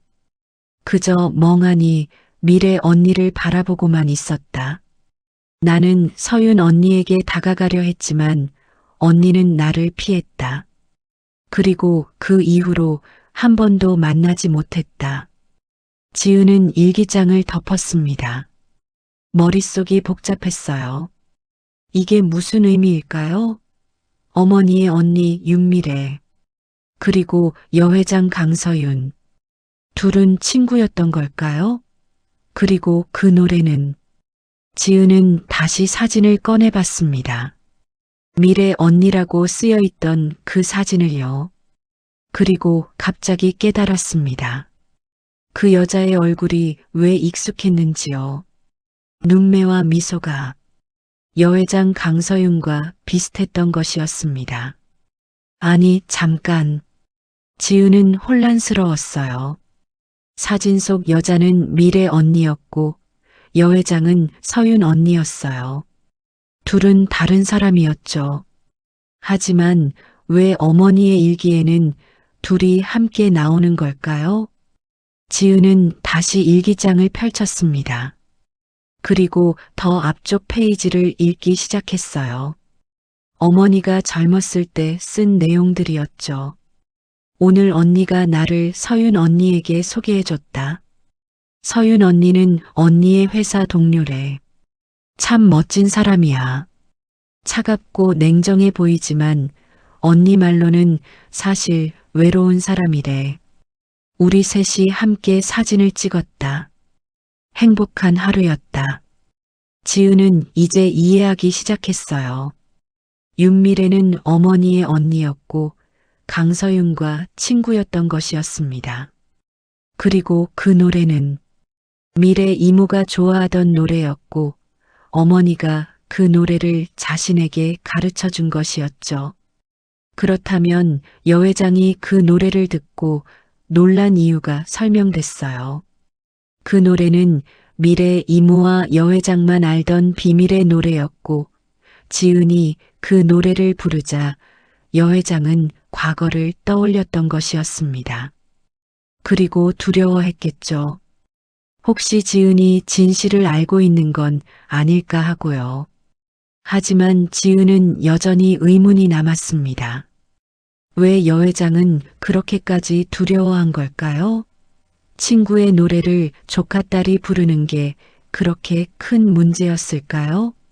그리고 미래 이모는 왜 그날 밤 여회장을 만나러 가다가 사고를 당한 걸까요? 지은은 다시 일기를 읽어 내려갔습니다.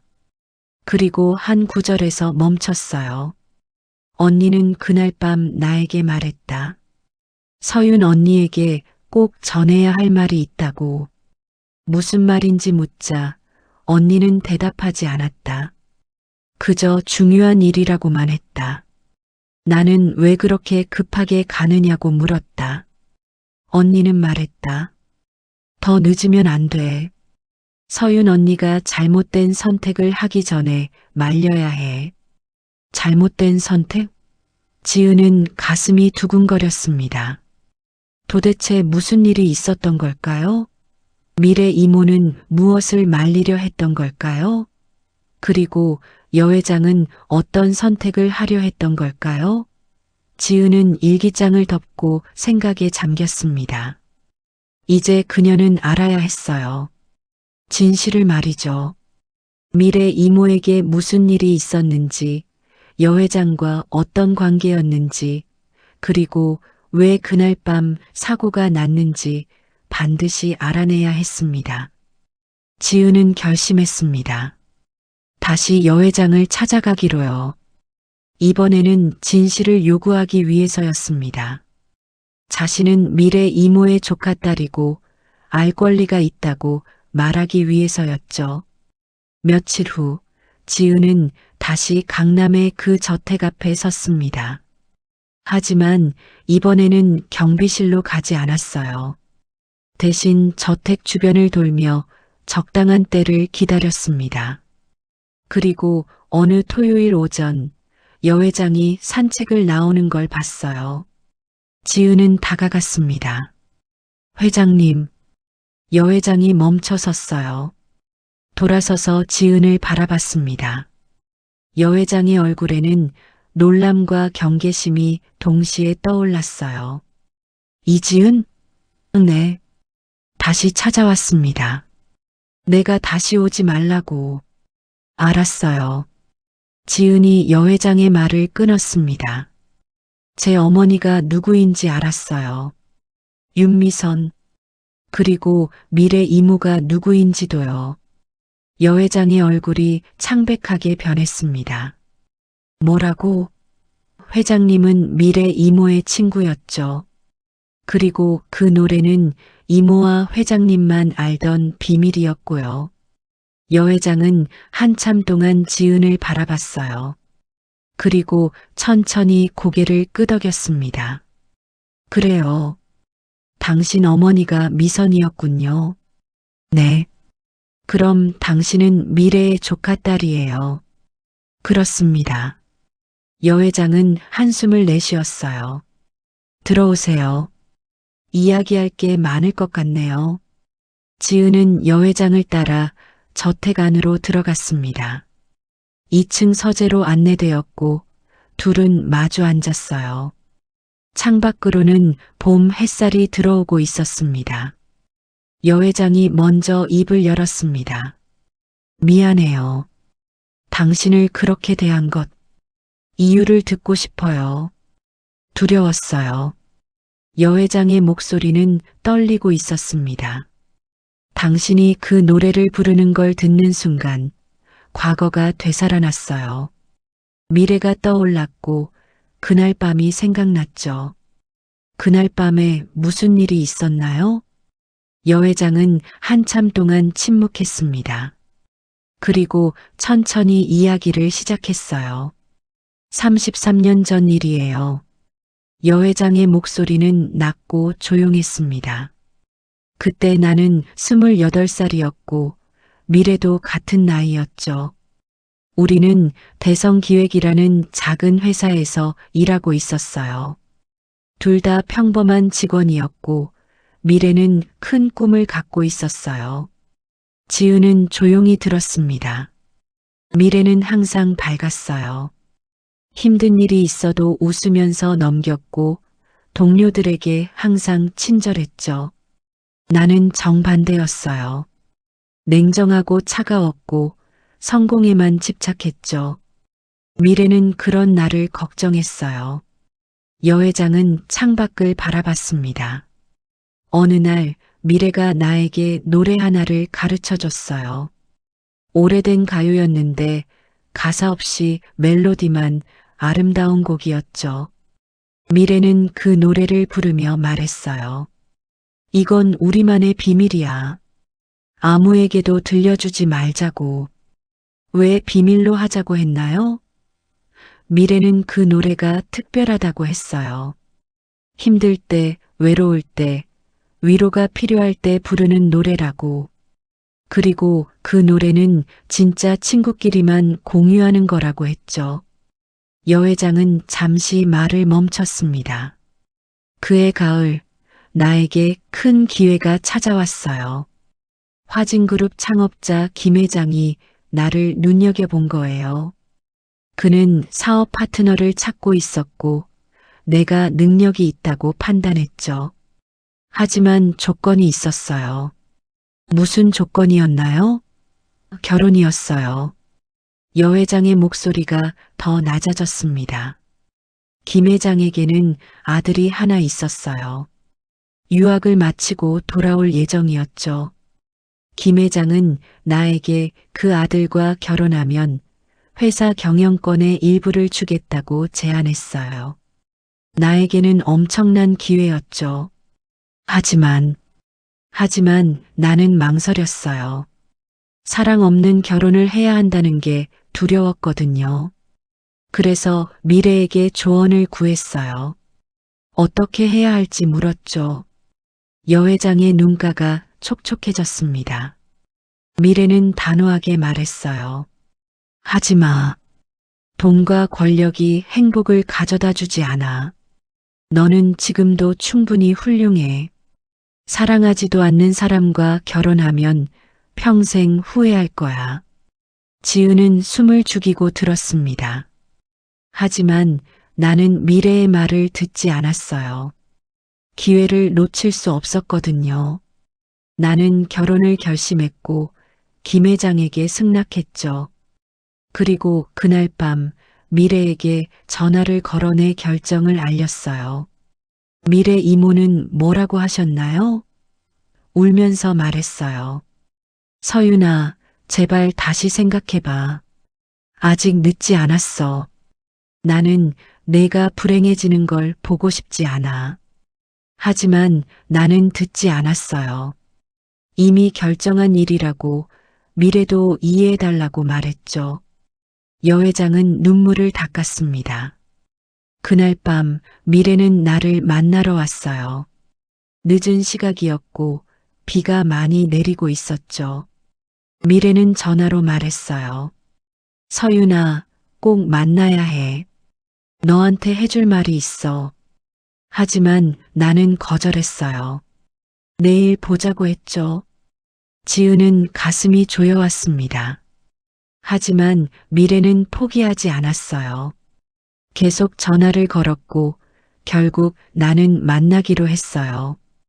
우리 집 앞에서 만나자고 했죠. 하지만 여 회장의 목소리가 떨렸습니다. 미래는 오지 않았어요. 1시간을 기다렸지만 나타나지 않았죠. 나는 화가 났어요. 왜 나를 불러놓고 안 오는 거야? 그래서 집으로 들어갔어요. 그리고 다음 날 아침, 여 회장은 눈을 감았습니다. 미래가 교통사고로 사망했다는 소식을 들었어요. 지은은 숨을 멈췄습니다. 나를 만나러 오던 중에 사고가 난 거예요. 빗길에 차가 미끄러졌고 가드레일을 들이받았죠. 현장에서 즉사했어요. 여 회장은 울고 있었습니다. 내 잘못이에요. 내가 만나자고 하지 않았다면 미래는 그날 밤 나오지 않았을 거예요. 비가 그렇게 많이 내리는데 왜 나왔을까요? 나를 말리기 위해서였어요. 잘못된 선택을 하지 말라고 설득하러 왔던 거예요. 지은의 눈에도 눈물이 고였습니다. 하지만 나는 미래를 구하지 못했어요. 아니, 구하려고 하지도 않았어요. 그냥 집으로 들어가 버렸죠. 미래가 올 때까지 기다리지 않았어요.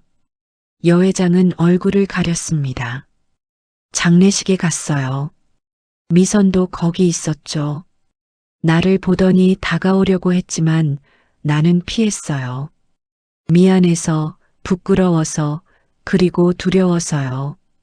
미선이 진실을 알면 나를 용서하지 못할 거라고 생각했어요. 그래서 도망친 거예요? 네. 여 회장의 목소리는 작았습니다. 나는 미래의 죽음을 숨기고 계획대로 결혼했어요.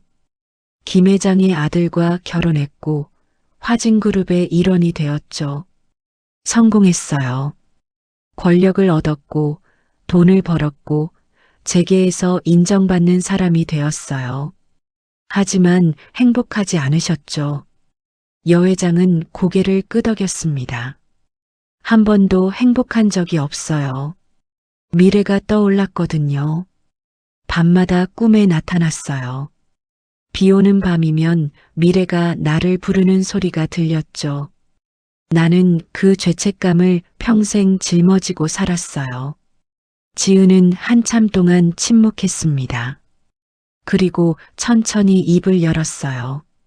그래서 제가 그 노래를 부르는 걸 듣고 놀란 거군요. 네.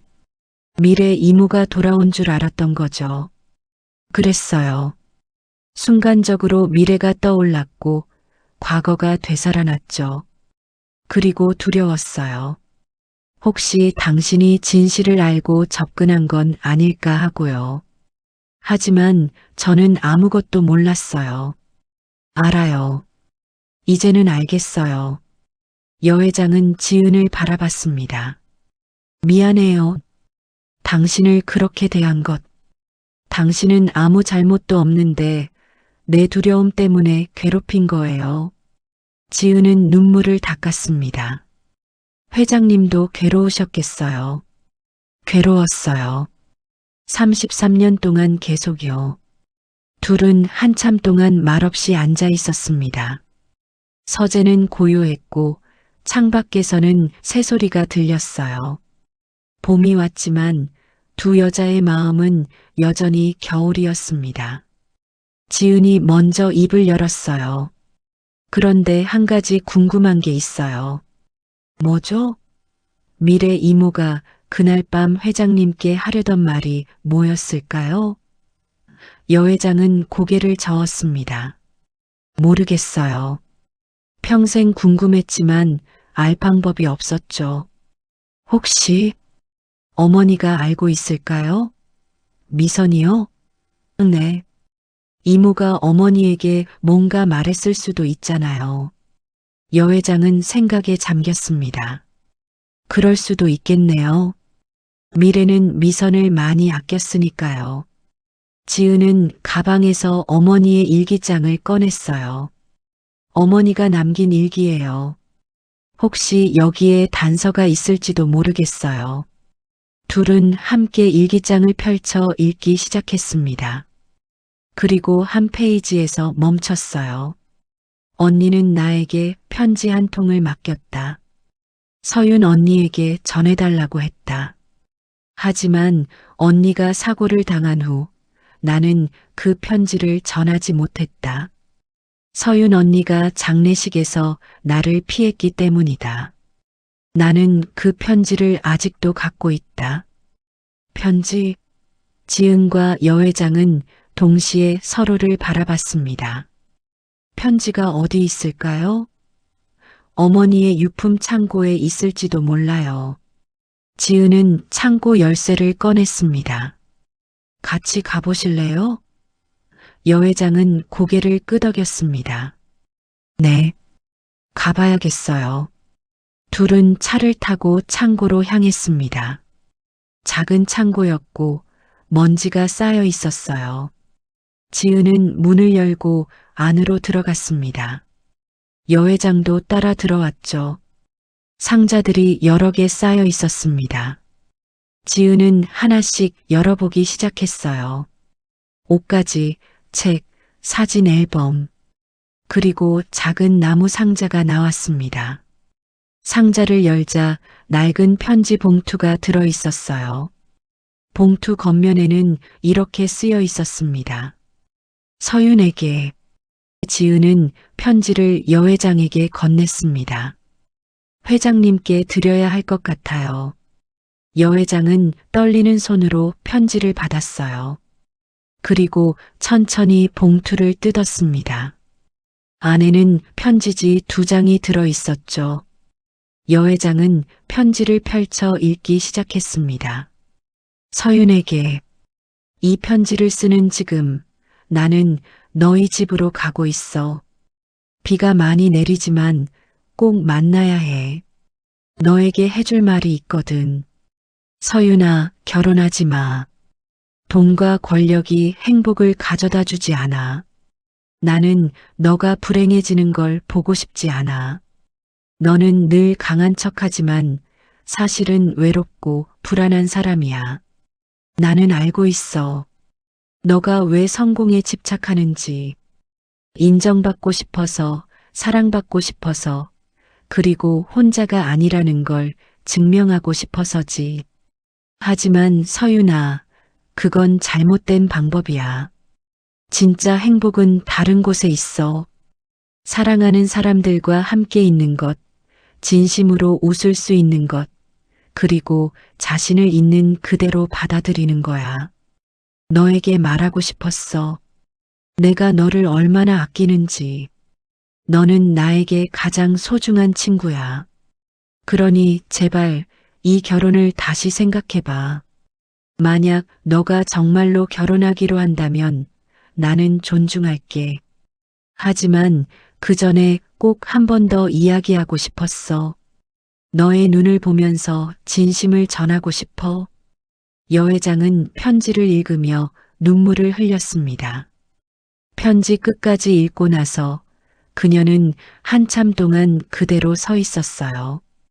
지은도 옆에서 조용히 서 있었습니다.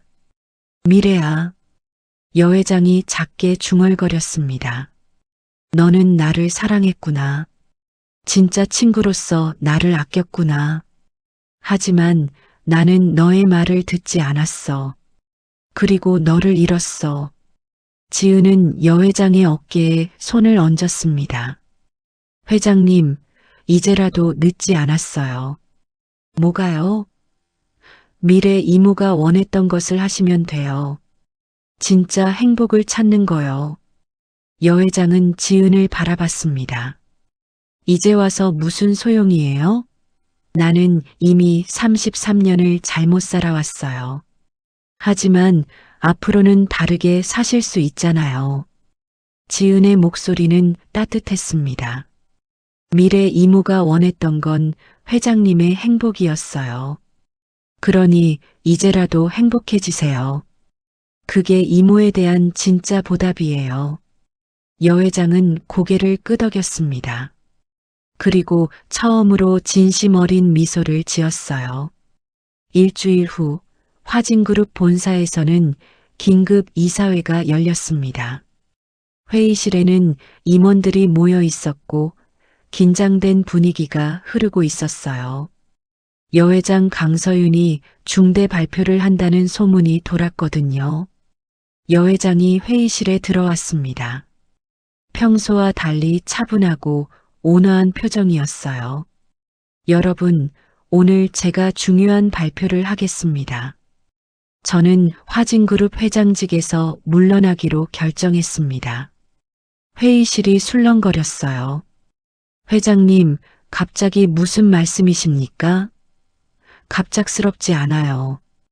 오랫동안 생각해온 결정이에요. 제가 이 회사를 30년 넘게 이끌어왔어요. 하지만 이제는 다른 사람에게 기회를 줄 때가 된 것 같아요.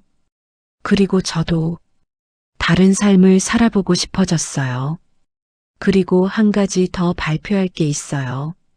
제가 개인적으로 괴롭힘을 가했던 직원들에게 사과하고 보상하겠어요. 특히 이지은 씨에게는 공개적으로 사과하고 그녀가 입은 피해를 배상할 예정이에요. 회의가 끝난 후 여회장은 혼자 서재에 앉아 있었습니다. 창밖으로는 서울의 야경이 보였어요.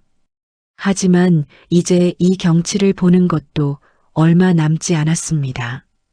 다음 날 오후 둘은 한적한 카페에서 만났습니다. 창가 자리에 앉아 따뜻한 차를 앞에 두고 마주 앉았어요. 여회장은 먼저 입을 열었습니다. 지은 씨, 정식으로 사과하고 싶어요. 제가 당신에게 한 일은 용서받을 수 없어요. 당신의 인생을 망쳤고 무고한 사람들까지 피해를 입혔죠.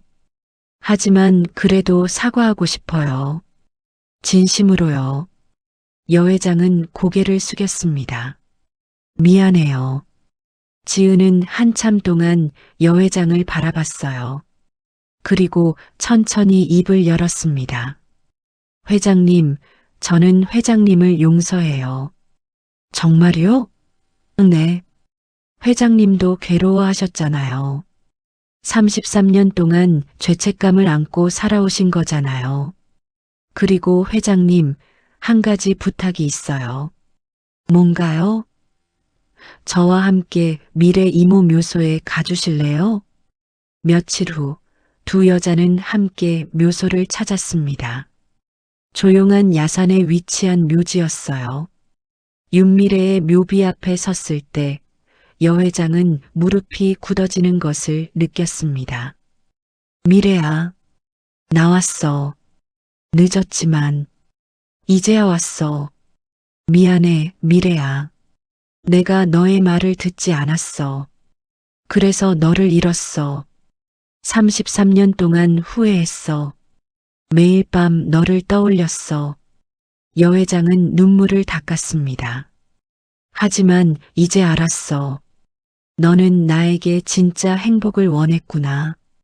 사랑하는 사람들과 함께 있는 것, 진심으로 웃는 것, 그리고 자신을 있는 그대로 받아들이는 것. 그게 너가 말하던 행복이었구나. 여 회장은 가방에서 미래의 편지를 꺼냈어요. 내 편지 받았어. 33년 늦게 받았지만. 그리고 너의 마음을 알았어. 고마워, 미래야. 나를 사랑해줘서. 지은이 여 회장의 어깨에 손을 얹었습니다. 회장님, 이제 놓아주세요. 네, 놓아줄게요. 그로부터 한 달 후, 화진그룹은 새로운 CEO를 영입했습니다.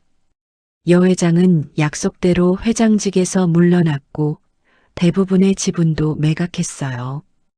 여 회장이 남긴 재산의 상당 부분은 재단으로 출연되었어요. 윤미래 장학재단이라는 이름이었습니다. 재단 설립식 날 여 회장과 지은은 함께 참석했습니다. 이 재단은 제 친구 윤미래를 기리기 위해 만들었습니다. 미래는 늘 다른 사람을 먼저 생각했어요. 그리고 진짜 행복이 무엇인지 알려주려 했죠.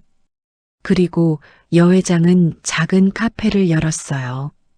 강남이 아닌 조용한 주택가에 위치한 작은 카페였죠.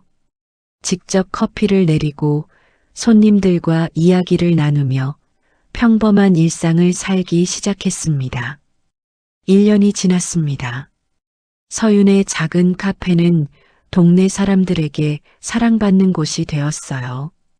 아침마다 단골 손님들이 찾아왔고 서윤은 그들과 따뜻한 대화를 나눴죠. 어느 봄날 오후 카페 문이 열렸습니다. 지은이 들어왔어요. 회장님, 친구 데리고 왔어요. 젊은 여자가 따라 들어왔습니다. 안녕하세요. 저는 김민지예요. 지은이 회사 동료예요. 세 사람은 창가 자리에 앉아 커피를 마셨어요. 민지는 카페를 둘러보며 감탄했습니다. 여기 정말 아늑하네요. 지은 언니 회장님한테 그 노래 불러드려요. 민지가 갑자기 말했습니다. 지은은 당황했어요. 갑자기 왜? 지난번에 회사에서 부르는 거 들었잖아요. 진짜 예쁜 노래더라고요. 서윤은 지은을 바라봤습니다. 괜찮아요. 불러줘요. 지은은 잠시 망설였습니다. 그리고 천천히 입을 열었어요. 낮고 조용한 목소리로 노래를 흥얼거리기 시작했습니다. 서윤은 눈을 감고 노래를 들었습니다. 그리고 떠올렸어요. 35년 전 미래와 함께 이 노래를 부르던 그날을요. 둘이 회사 옥상에 앉아 서울의 야경을 바라보며 함께 흥얼거리던 그 순간을요. 노래가 끝나자 민지가 박수를 쳤습니다. 정말 예쁜 노래예요. 지은은 서윤을 바라봤어요. 소중한 사람에게 받은 노래예요. 해가 지고 카페에는 따뜻한 조명이 켜졌습니다. 민지가 먼저 자리에서 일어났어요. 저는 먼저 가볼게요. 오늘 정말 좋은 시간이었어요. 또 놀러 와요. 서윤이 말했습니다. 민지가 나간 후 지은과 서윤은 잠시 조용히 앉아 있었습니다. 창밖으로는 저녁 노을이 지고 있었어요. 지은 씨, 서윤이 조용히 불렀습니다. 네, 회장님. 오늘 노래를 들으니까 미래가 생각났어요. 그러셨을 것 같아요. 하지만 예전처럼 아프지는 않았어요. 그저 그리웠어요. 미래 이모도 회장님을 그리워하고 계실 거예요. 그럴까요? 그럼요, 이모는 회장님을 진심으로 사랑했잖아요. 서윤은 창밖을 바라봤습니다. 저도 미래를 사랑했어요. 하지만 그때는 표현할 줄 몰랐어요. 성공하는 게 전부라고 생각했고, 감정은 약점이라고 여겼죠. 지금은 다르잖아요. 네, 이제는 알아요. 진짜 중요한 게 뭔지. 시간이 흘러 겨울이 왔습니다. 눈이 내리고 거리는 하얗게 변했어요. 크리스마스가 다가오고 있었고, 카페는 따뜻한 장식으로 꾸며져 있었습니다. 어느 날 오후 지은은 서윤에게 작은 상자를 건넸어요. 회장님, 크리스마스 선물이에요. 서윤이 상자를 열자 안에는 작은 목걸이가 들어 있었습니다. 목걸이에는 음표 모양의 펜던트가 달려 있었어요. 미래 이모의 노래를 기억하는 목걸이예요. 회장님이 항상 이모를 기억할 수 있게요. 서윤은 감동했습니다. 고마워요, 지은 씨. 정말 소중하게 간직할게요. 그날 저녁 카페에는 단골 손님들이 모여 작은 크리스마스 파티를 열었어요. 음식을 나누고 이야기를 나누고 함께 노래를 불렀습니다. 물론 미래의 노래도 함께 불렀죠. 파티가 끝나고 모두가 돌아간 후에 지은과 서윤은 카페 창가에 앉았습니다. 밖에는 눈이 내리고 있었어요. 회장님, 올해 정말 많은 일이 있었죠? 그러게요. 한 해가 참 길게 느껴져요. 하지만 좋은 일이 더 많았어요. 맞아요.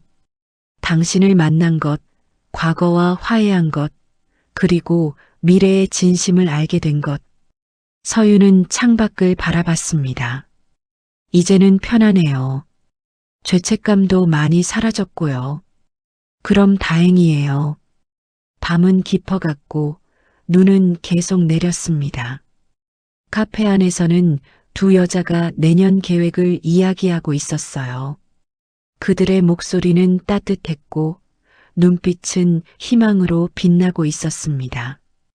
그리고 어딘가에서 미래는 미소 짓고 있었을 거예요. 자신의 친구와 조카딸이 함께 행복하게 살아가는 모습을 보면서요. 미래의 노래는 끝나지 않았습니다. 계속 이어지고 있었죠. 그로부터 3년이 지났습니다. 봄이 다시 왔고 거리는 벚꽃으로 가득했어요. 서윤의 카페는 여전히 동네 사람들의 사랑방이었고 지은은 이제 그 무역회사에서 팀장이 되어 있었습니다. 어느 토요일 오후 카페에는 특별한 모임이 있었어요. 윤미래 장학재단의 첫 장학생들이 모인 자리였습니다. 10명의 젊은이들이 서윤과 지은을 만나러 온 것이었죠. 회장님, 덕분에 대학을 다닐 수 있게 됐어요. 한 학생이 눈물을 글썽이며 말했습니다. 저는 보육원 출신이라 대학은 꿈도 못 꿨는데 이렇게 기회를 주셔서 정말 감사해요. 서윤은 그 학생의 손을 잡았어요. 고마워할 건 없어요. 당신이 열심히 공부한 거예요. 그리고 이 재단은 제 친구를 기리기 위한 거니까요. 미래라는 친구가 있었어요. 그 친구가 당신들처럼 꿈을 가진 사람들을 정말 좋아했거든요. 지은이 옆에서 말했습니다. 그 친구는 제 이모예요. 저도 직접 만나보지는 못했지만 이모는 참 따뜻한 사람이었대요. 늘 다른 사람을 먼저 생각하고 진짜 행복이 무엇인지 아는 사람이었죠. 학생들은 서윤과 지은의 이야기를 경청했습니다. 그리고 그들도 언젠가 다른 사람을 도울 수 있는 사람이 되겠다고 다짐했어요. 모임이 끝나고 학생들이 돌아간 후 서윤과 지은은 다시 단둘이 남았습니다. 창밖으로는 벚꽃이 흩날리고 있었어요. 회장님, 미래 이모가 보시면 정말 기뻐하실 것 같아요. 지은이 말했습니다. 그렇겠죠. 미래는 늘 다른 사람을 돕는 걸 좋아했으니까요. 서윤이 미소 지으며 대답했어요. 회장님, 저 다음 달에 결혼해요. 지은이 갑자기 말했습니다. 서윤은 깜짝 놀라며 지은을 바라봤어요. 정말요? 축하해요. 누구예요? 회사 동료예요. 작년에 만났는데 참 좋은 사람이에요. 회장님도 결혼식에 꼭 오셔야 해요. 당연히 갈게요. 그리고 서윤은 잠시 망설이다가 말했습니다. 제가 주례를 서도 될까요? 지은의 눈에 눈물이 고였습니다. 정말요? 그럼 정말 영광이에요. 결혼식 날이 왔습니다. 아름다운 봄날이었고 하늘은 맑게 개어 있었어요. 예식장에는 많은 하객들이 모였고 지은은 순백의 드레스를 입고 있었습니다. 서윤이 단상에 올라 주례사를 시작했어요. 오늘 이 자리에 서게 되어 정말 영광입니다. 신부 이지은 씨는 저에게 특별한 사람입니다. 그녀를 통해 저는 과거와 화해할 수 있었고 진짜 행복이 무엇인지 배울 수 있었어요. 서윤은 잠시 숨을 고르고 계속 말했습니다. 지은 씨에게는 미래라는 이름의 이모가 계셨습니다. 비록 이 세상에는 안 계시지만 오늘 이 자리에서 분명 지은 씨를 축복하고 계실 거예요. 그리고 저도 진심으로 두 분의 행복을 기원합니다. 예식이 끝나고 피로연이 시작되었습니다. 서윤은 지은에게 다가가 꽃다발을 건넸어요. 그 안에는 작은 편지가 들어 있었습니다. 지은이 나중에 펼쳐본 편지에는 이렇게 쓰여 있었습니다. 지은 씨, 오늘 정말 아름다워요. 미래가 보면 정말 자랑스러워 할 거예요. 행복하세요. 그리고 가끔은 그 노래를 불러주세요. 우리 셋이 함께 있던 그 순간을 기억하며. 서윤 올림. 그날 밤 신혼여행을 떠나기 전 지은은 서윤에게 전화를 걸었어요. 회장님, 오늘 정말 고마웠어요. 주례사 정말 감동적이었어요. 천만에요. 당신이 행복한 모습을 보니 저도 기뻐요. 회장님, 제가 그 노래 불러드릴게요. 지은이 말했습니다. 그리고 전화기 너머로 조용히 노래를 흥얼거리기 시작했어요. 서윤은 눈을 감고 노래를 들었습니다. 그리고 함께 노래를 불렀어요. 전화선을 타고 두 여자의 목소리가 하나로 어우러졌습니다. 그리고 어딘가에서 미래도 함께 노래를 부르고 있는 것 같았어요. 노래가 끝나고 지은이 말했습니다. 회장님 사랑해요. 그리고 미래 이모도 사랑해요. 저도 당신을 사랑해요, 지은 씨. 그리고 미래도 분명 당신을 사랑하고 있을 거예요. 전화를 끊은 후 서윤은 창밖을 바라봤습니다. 밤하늘에는 별이 반짝이고 있었어요. 그중 하나가 유독 밝게 빛나고 있었습니다. 서윤은 그 별을 바라보며 작게 속삭였어요. 미래야, 잘 있어? 내 조카딸이 오늘 결혼했어. 정말 행복해 보였어. 너를 닮아서 따뜻하고 밝은 사람이야. 나는 이제 정말 괜찮아. 내가 원하던 대로 살고 있어. 행복하게. 바람이 불었고 커튼이 살랑거렸습니다. 마치 미래가 대답하는 것 같았어요. 서윤은 미소 지으며 창문을 닫았습니다. 그리고 그날 밤 서윤은 오랜만에 편안하게 잠들었습니다. 꿈속에서 미래를 만났고 둘은 함께 그 노래를 불렀어요. 젊은 시절의 모습으로 돌아가 회사 옥상에서 서울의 야경을 바라보며 함께 노래를 부르는 꿈이었습니다. 아침이 밝았을 때 서유는 상쾌한 기분으로 일어났습니다. 오늘도 카페를 열어야 했고 단골 손님들이 기다리고 있을 거예요. 서유는 옷을 갈아입고 카페로 향했습니다. 카페 문을 열자 따뜻한 햇살이 들어왔어요. 서유는 커피를 내리며 그 노래를 조용히 흥얼거렸습니다. 그 노래는 이제 더 이상 슬픈 노래가 아니었어요. 사랑과 우정, 그리고 새로운 시작을 의미하는 노래가 되었습니다. 미래의 노래는 영원히 계속될 것이었고 그 노래를 부르는 모든 사람들의 마음 속에 살아 숨 쉴 것이었습니다. 그리고 이것이 진짜 끝이었습니다. 아니, 어쩌면 새로운 시작이었는지도 모르겠습니다. 오늘의 이야기는 여기서 마칩니다. 여러분, 이 이야기를 들으시면서 어떤 생각이 드셨나요? 노래 하나가 두 여자의 인생을 바꿨습니다. 한 사람은 과거의 죄책감에 묶여 살았고 다른 한 사람은 이유도 모른 채 괴롭힘을 당했죠.